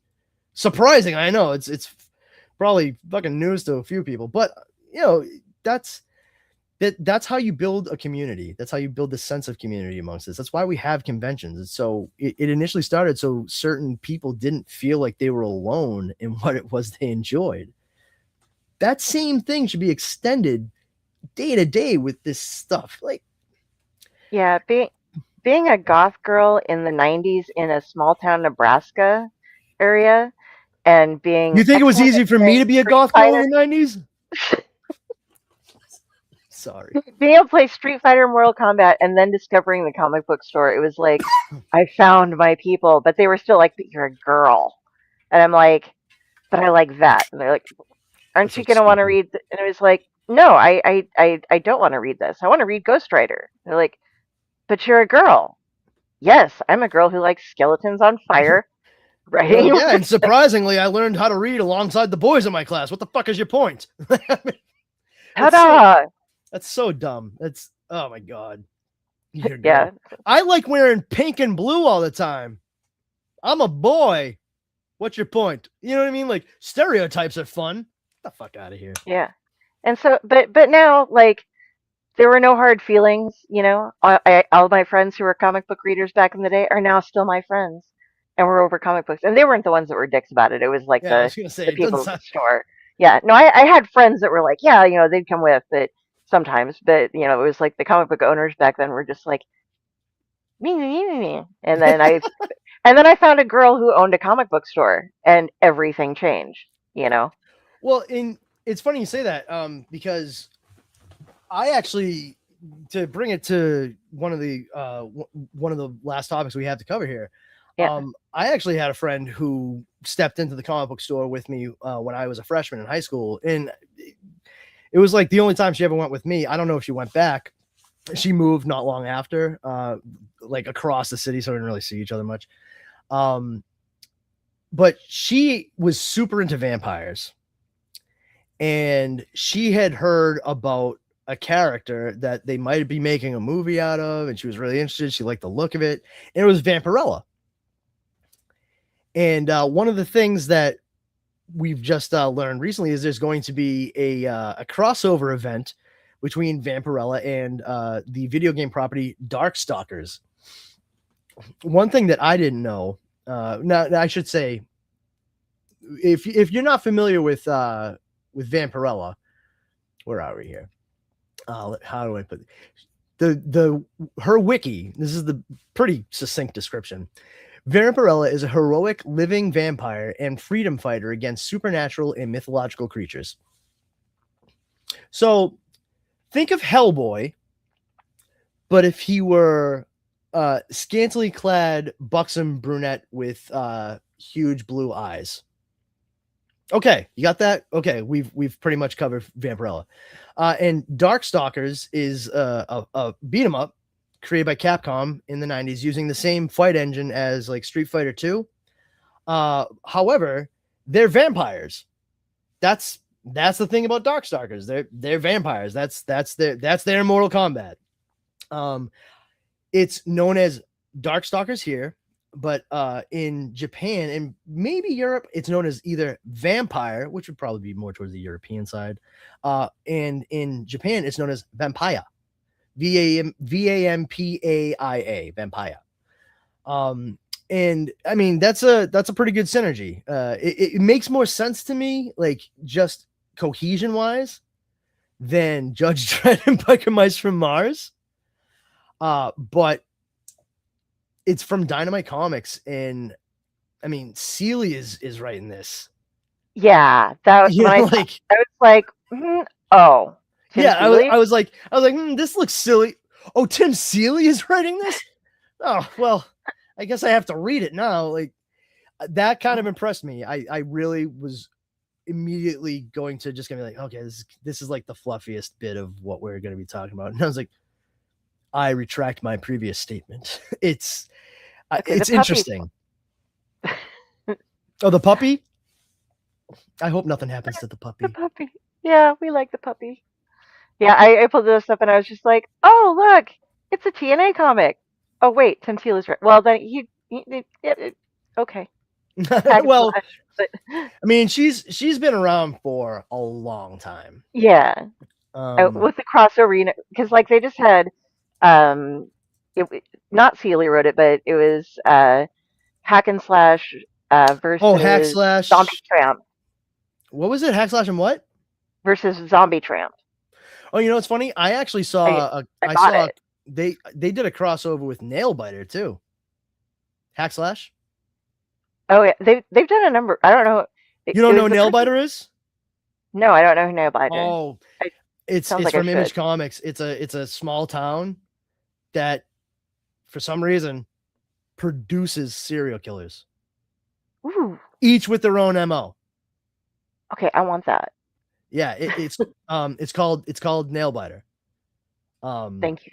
Yeah, and there's a hack slash crossover in it. I think you'll really like it. Brian Michael Bendis actually shows up as himself in the book. He doesn't write the book. He's He just doesn't in write it. the book. Okay. They put him in the book, and it's because of the fact that he did Torso that Which they're was having him, and they have him show up in this book in the town. He's like, I want to make a graphic novel about this town, where we're reading a graphic novel about this town. It's done really well. But I was not aware of Hack Slash until I read that crossover with Nailbiter, and it was incredible. I was kind of like I needed to learn more about it like right away. I didn't know that they had done another crossover. I'm not surprised. It's an incredibly popular property. yeah, and it so easily fits with a lot of, especially other smaller, just the crossovers are. But yeah, that one they're like trapped in a mall for some like cheerleader camp or something overnight, but it's totally not what it is, and or Yeah, there's some different things. It lots of fun, but they usually are. I mean, these yeah, kinds of things, if they're not fun, then they're nothing. If you're doing a crossover and it's like just straight up not fun, it's crap. You did not do a good job. And thankfully, I haven't come across too many duds from any number of publishers over the years, but there are some out there that I've been confused about and just like I guess this seemed like a good idea at the time. Cocaine is a hell of a drug. yes it is. Oh, that's beautiful. Yeah, That's a beautiful cover. I really enjoy that one, and this Oh, one's got classic. yeah, Is that's that cool. I'm trying to read who that is down at the bottom? Let me see. I'm like moving her. Perillo? Yeah, Perla. Okay, there we go. That's gorgeous though. Yeah, I just mm. And it's probably the least sexy of the covers. They're the most covered up in this one, but it's just beautiful artwork. Oh, All of these kind of have their different styles going in. You know, yeah. I this one's I'm guessing that's the puppy. Yeah, it's got to be, right? It's just Like, it's so crazy like with all the work that Frazetta did creating this character and like the fact that it's just like she's lived on and she's now having a fucking crossover with a video game. Like I didn't even realize there were that many Darkstalkers games. that I don't know when it came out, but it either didn't make it to my area when I was still going to the arcades, or I mean, was it an arcade game or was it a like console type of thing? Or I guess they Both. do both these Both. days. Yeah. Yeah. But man, I have like a weird relationship with Vampirella too, because I was like friends, like legit friends with one of the guys that worked on it for a while. He actually like received an award from Bill Clinton, like President Clinton. And it was all for his anti-smoking stuff. That he was, one of the first to be like, yeah, we're not putting smoking in anything, and he was adamant against it. I became friends with him. He was a really good guy, and just goes to show you, like something like this, where somebody works on it for a long time and they're sort of like pushed away from it. That's a lot of themselves that get put in, and it broke him, And when I see Vampirella, it makes me think like this character was used for such good at a certain point, but some people still did the old Marvel DC switcheroony, and they push people out. So it's tricky when you see like some of these bigger properties like do stuff like that. I am super excited for Darkstalkers to be combining with Vampirella, and I'm super happy for the current creative team. I just know that like 20 years ago, Vampirella, that was a character that like I personally was like, I don't know if I can get behind this character anymore. But that being said, it's a completely different creative force that's behind what Vampirella is used for nowadays. And I feel like they're far more responsible because, we have things like these creator owned, creator driven things. You've had like this sort of reemergence from outside of the big two where more care is being taken.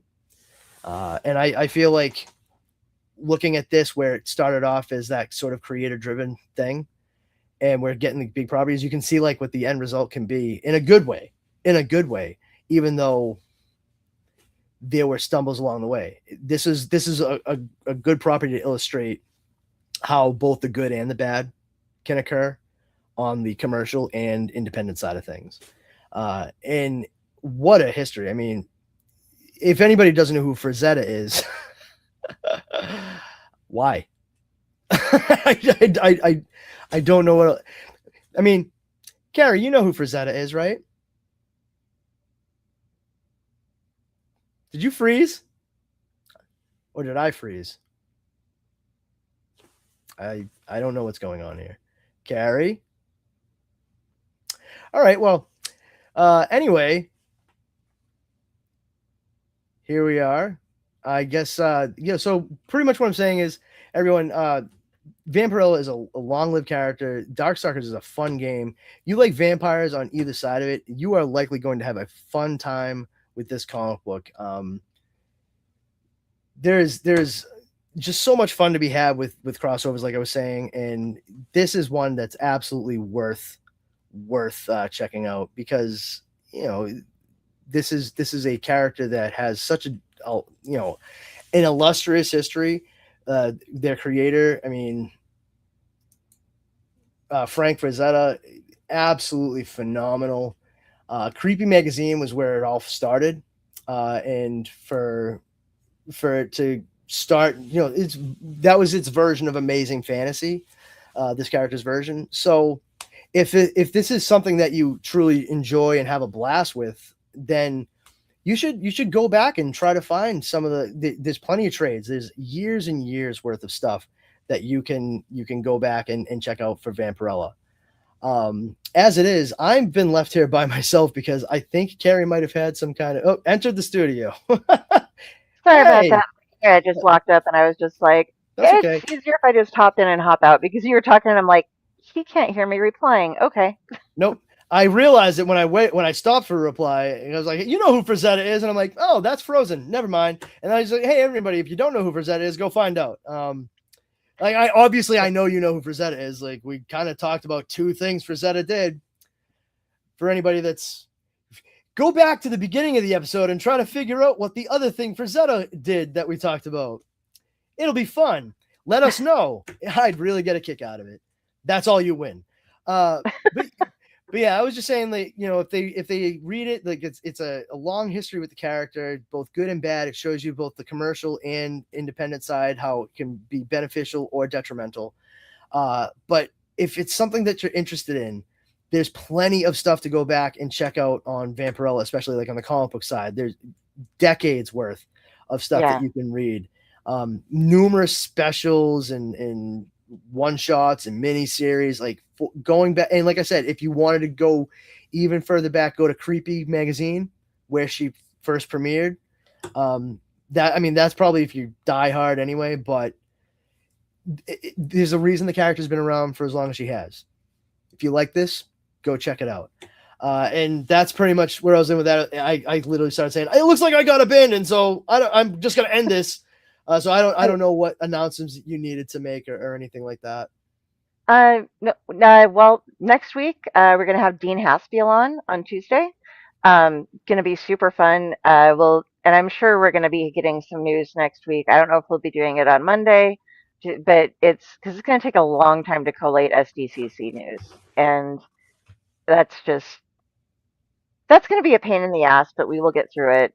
it'll just be one of those things where it's like, okay, now we're gonna sit down and focus and just try to get through it as fast as possible. Yeah. Hopefully, there's not too much, but I'm joking myself and if I kidding myself if I think that's going to happen. But Dean will be great to see. And one last thing I wanted to bring up with you because you were just kind of talking about it.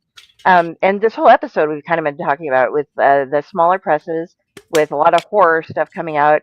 Um, is that if you aren't already aware, EC Comics recently came back. Like they were brought back from the dead, Yep. and they've been doing all of the epitaphs from the abyss and all of these different anthologies. So if there weren't enough out there for you, the one of the grand old books came back into being, and they're using all of the new talent out there to fill their pages and give you some great stuff. What's the book that came back? I did see that EC came back, but I didn't know what titles that they were going to be incorporating into this. They have a fantasy one. They have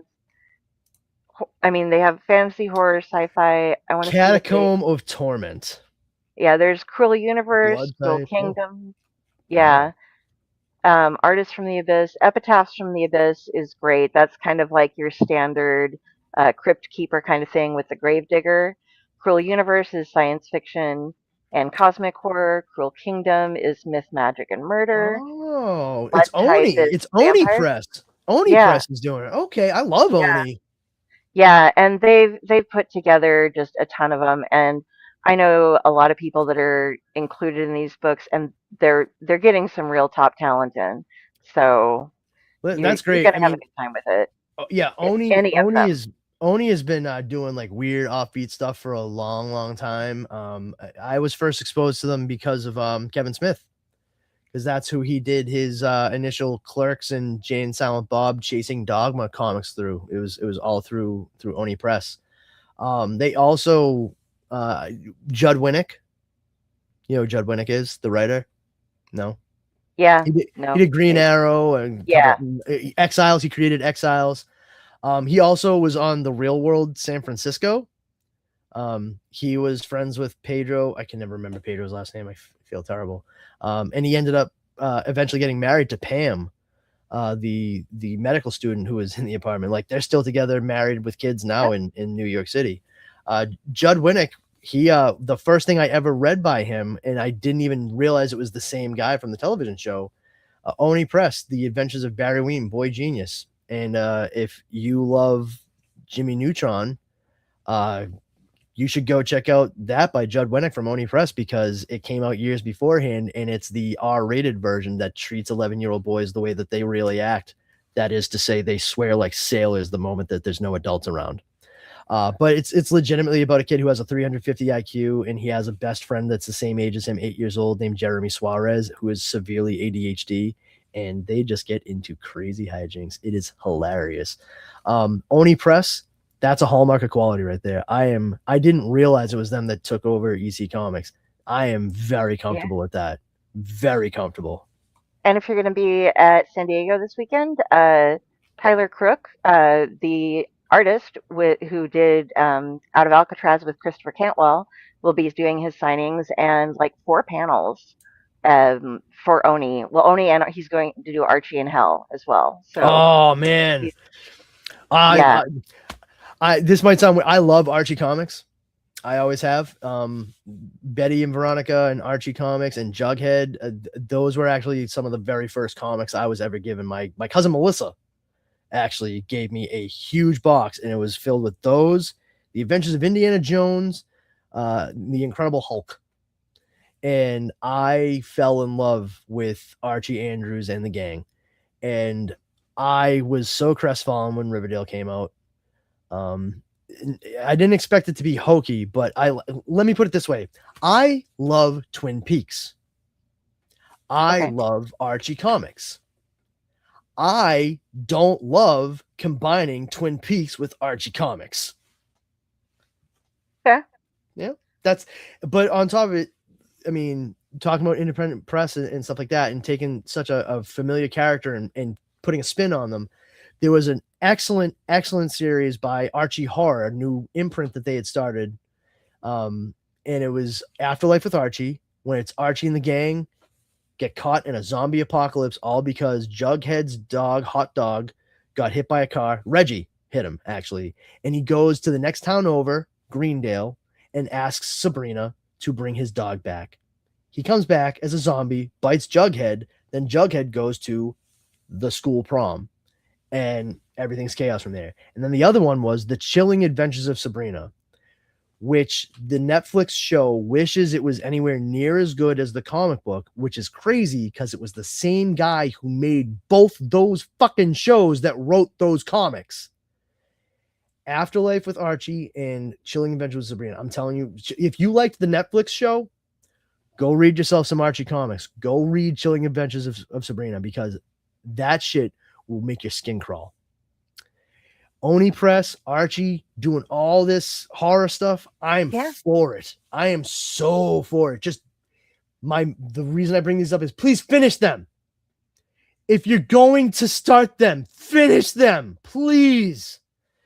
I got like 6 issues into Afterlife with Archie, disappeared because of Riverdale. They had 7 issues of Chilling Adventures of Sabrina, then stopped it because of the fucking show Chilling Adventures of Sabrina. They just stopped. They just stopped. I'm fine with Archie and his gang going through some shit. Give me a full story arc though, please. Don't let it fall off like the previous Archie Horror stuff. It was all so promising. And it went to crap so quick. Interesting tidbit about the television show, the Chilling Horrors of Sabrina. We'll just go with that. The reason that I started watching it wasn't actually because of the storyline. It was because Clive Barker, who not only writes but also does photography and painting, all of the pictures and paintings inside of the Academy are done by Clive Barker, and they would sometimes use the same room, but they would change out the paintings and a little bit of the way that the room is laid out, like where the desks and stuff were on the set. That's cool. Listen, just something interesting. I respect the production. I respect the processes. Don't get me wrong. It got silly though at parts. It got in like, I don't like saying jump the shark, because a lot of people use that term. The origin of it is Arthur Fonzarelli jumping over the shark in Happy Days. But here's the thing. Do you know that Happy Days was on for 3 more seasons after that? Yeah. So jumping the shark? No. They nuked the fridge. That's what happened. They nuked the fridge. Anything past a certain point, I'm like, this is just completely unbelievable. Yeah, no. I was willing to believe that Josie and the Pussycats is actually a band of vampires that formed in the 1920s and have changed their identities every decade since. Sure. But if you stop making that and then you go to Riverdale and they're trying to do the same thing there, but with none of the buildup or earned faith of the viewer, I don't have any more hair to pull out. So I lose my eyebrows, I guess. It was very frustrating from not just an art, but like someone we write, we talk, we know how to critique and review. We're not trying to be like judgmental, try to be positively critical. You want to be constructive, but like, there's a certain point where this was made by someone who loved these characters so much that they made a play that they had to change because of copyright infringement. And then they were hired to write the comics. And in the comics, the knowledge of the lore and the characters is so clear. And then I turn on the CW and I don't know what the fuck happened. I turn on Netflix and I don't know what the fuck happened.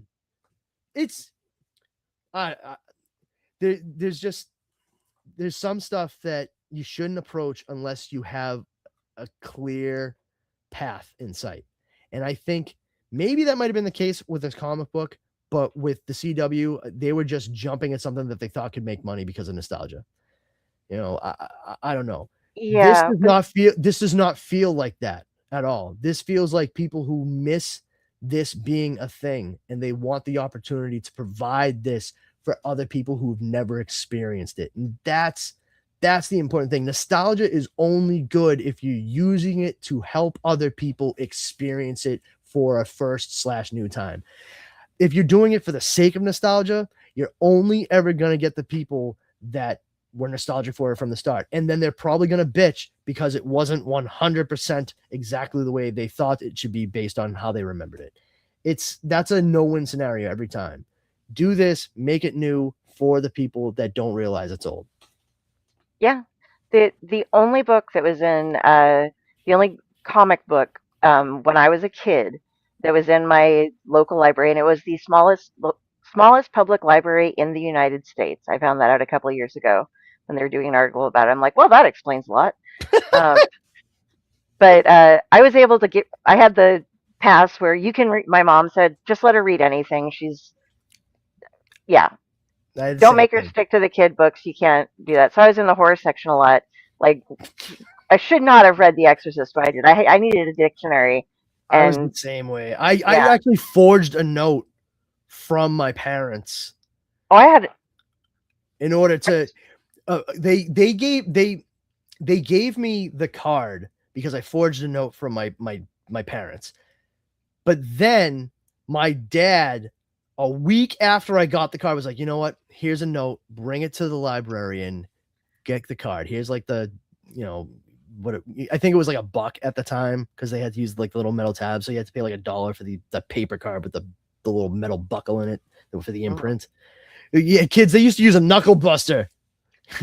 Kids, a knuckle buster. I just realized I said knuckle buster, and only people like over the age of 35 know what I mean. That's how they used to run credit cards manually without running it through a machine. You had to use carbon copy imprints when the system went down.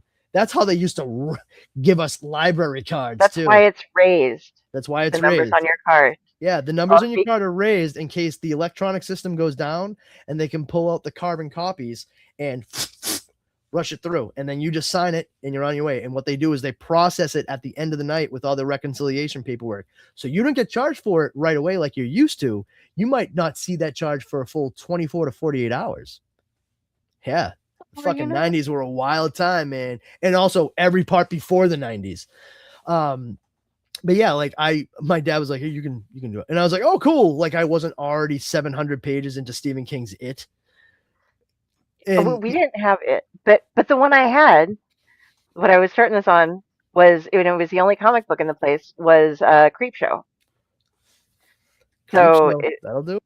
Yeah, so that one fucked me up, but not the book. The book was fine. It was when I watched the movie. Oh yeah, yeah. Jordy Verrill freaked me the fuck out when I was a kid. Yeah, Moss Man. Yeah. I still use the Bedelia, even though it's a Father's Day cake. I use that as a happy birthday message for people. I'll be like, yeah. Do you know what happened to Stephen King and Joe? Well, it's Joe King, but Joe Hill, his son, the author. He's in that section. That's Joe Hill that plays his kid in that section of the movie Creepshow. Oh, I didn't know that was Joe. That's really his son. Yeah. Okay. Because his son was such a trooper and it had been such a long night after shooting, they were still in makeup. So Stephen King has all the moss, and Joe is all bruised and bloody looking. So Stephen King pulls into the drive-thru of a McDonald's with his 8-year-old son. And they called the cops on him because they thought he was beating his kid. And he's like, I was just getting him a fucking cheeseburger. We're in a movie. I'm Stephen King. I know that doesn't mean shit, but I write books. Like, yeah, I mean, good on the people that were working. Good on them. Yeah. And I think he's even said as much, like, thank God that they saw that, because if I had been a scumbag, they caught me. But also, if I was a scumbag, I would have been a stupid scumbag because I just wailed this kid against a tree and just started parading him around the town at 10 p.m. But yeah, just a fun little fact about Creepshow. He's told that story a couple times. I heard him, and I actually heard him and Joe Hill tell it together at the Somerville Theater in Somerville, Massachusetts. But yeah, that it sounds like we have very similar experiences. I lived at either the comic book store or the library. The comic book store was literally a straight shot down from the end of my street, and my branch of the library, the East branch, was a walk across a field.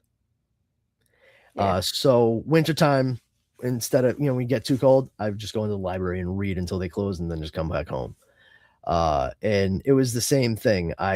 My parents read horror, and we had all kinds of books around the house, and I heard them talking about stuff, and I loved scary stories to tell in the dark, and all these kiddie anthology scary stories. But I was like, this is stupid. I know all this. This is the same thing over and over again. Like, I knew the Monkey's Paw before I ever saw it on Are You Afraid of the Dark or anything. Kids, the Monkey's Paw is a story that has been out for a long time. I actually read it for the first time in Alfred Hitchcock's Stories Not for the Nervous. It has a pull right there. It's a very old hardcover. But then they made an episode of Are You Afraid of the Dark, the Canadian show that aired on Nickelodeon, based on it, The Tale of the Monkey's Paw. You may know it because you saw an episode of The Simpsons, Treehouse of Horror. Yes. Or you may be familiar with the current iteration of it, Obsession, with the One Wish Willow. That is the Monkey's Paw. The thing about the Monkey's Paw is it'll grant you wish, but it always grants you wish in a way that you really wish it had been granted. Like, you could say, I wish I had $1 million. And then your parents died in a horrible car crash, and the life insurance policy was $1 million. See what I'm saying? Like, I wish my grandfather was still alive. Zombie Papa's going to be showing up at your door soon. That kind of thing. But yeah, I can't even, the Monkey's Paw. I can't even, oh yeah. So I started reading all that stuff, and that's when I started to get more into some of the graphic novels they had there as well, because they had certain things, like Richard Matheson stories or Harlan Ellison stuff, because I don't know if a lot of people know this, but Harlan Ellison, the science fiction writer, he was a huge comic book nerd. And there had actually been a couple of different Harlan Ellison things that have been turned into graphic novels. And it's because of being able, for me, thankfully, growing up, having easy access to a comic book store, comic book stores to the left of me, and a library to the right. Stuck in the middle. Yeah, stuck in the middle with you. I was very fortunate, but those are the kinds of things that, man, you find some fucking great stuff, and you will find something that will stick with you for the rest of your life, and get you to the point where all of a sudden you're wearing really wacky colored shirts on a fucking podcast talking about comic book news. This is not a specific example. Okay, not pulled from real life or anything. I'm totally wearing one of my 10 Steve Van Samson shirts. I actually I never used the black honey I got, but I recently just moved it and put it on a better spot in my display. What's that? It's so good. I opened one but I bought 2 of the Extreme Editions, but sorry, we're rambling off here. I know I bought the Extreme Edition too, which also Black Honey by Steve Van Samson, another creator, great guy, great creator. He and Derek Rook, phenomenal work at Rough House Publishing. But that's a different thing altogether. And you can catch him on Retro Redoctopus here on the Dorking Network. Yeah, great. He is a great guy. Both of those guys, absolutely amazing. And it's so talented, so insanely talented. It's worth your time to check out what they do. And if you see them at a convention, stop and talk with them. Absolutely, they will engage you. They're the fucking best. They really are. I love those guys.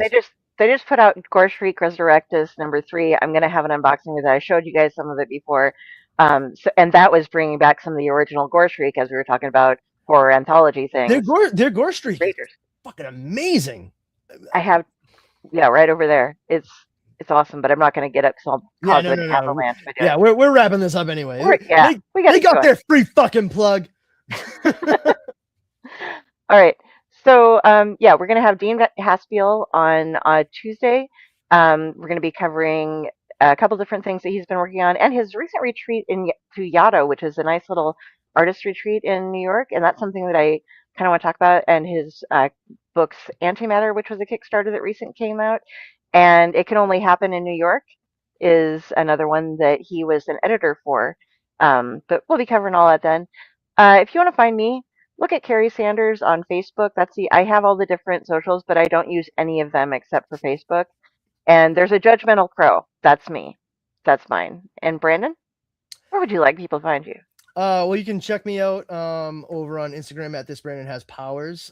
You can also check out my podcast page. We haven't posted anything well, as I mentioned at the top of this episode. I've been dealing with some health issues, so we're going to be gearing up to start that up hopefully within the next month and a half or so. Comics Paradox podcast on Instagram at Comics Paradox podcast, COMIXPARADOX podcast.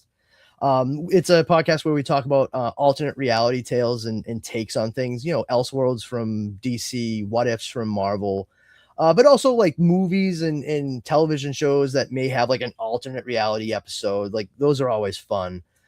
We've covered a couple episodes of the old Adventures of Superboy show starring Gerard Christopher, because there's some really good like takes, like what if he had landed here kind of thing. Well before like Red Sun was a thing. You could also go to comicsparadox.com. That's the website for the site itself. You send a message, send any suggestions for anything that you might like us to cover that falls under that purview. And aside from that, I also do the Dork Night with Justin Cooper and Leo Pond. Once again, that's one that we've been kind of waiting to start back up again, but within the next month and a half, hopefully we should be getting going. So yeah, come check us out on that, and drop me a line either way. Say, hey Brandon, where the fuck have you been? Or I'm really interested. Where the fuck have you been? And I will laugh and get on it as soon as I can. I promise. And thank you for having me. By the way, I appreciate it. Oh, love having you. I've missed you, and it's always fun to be on air with you. I just have a blast. All right. Well, thank you, everybody. We will talk to you soon, and have a good night. Thanks for joining us. Bye, everyone. Bye.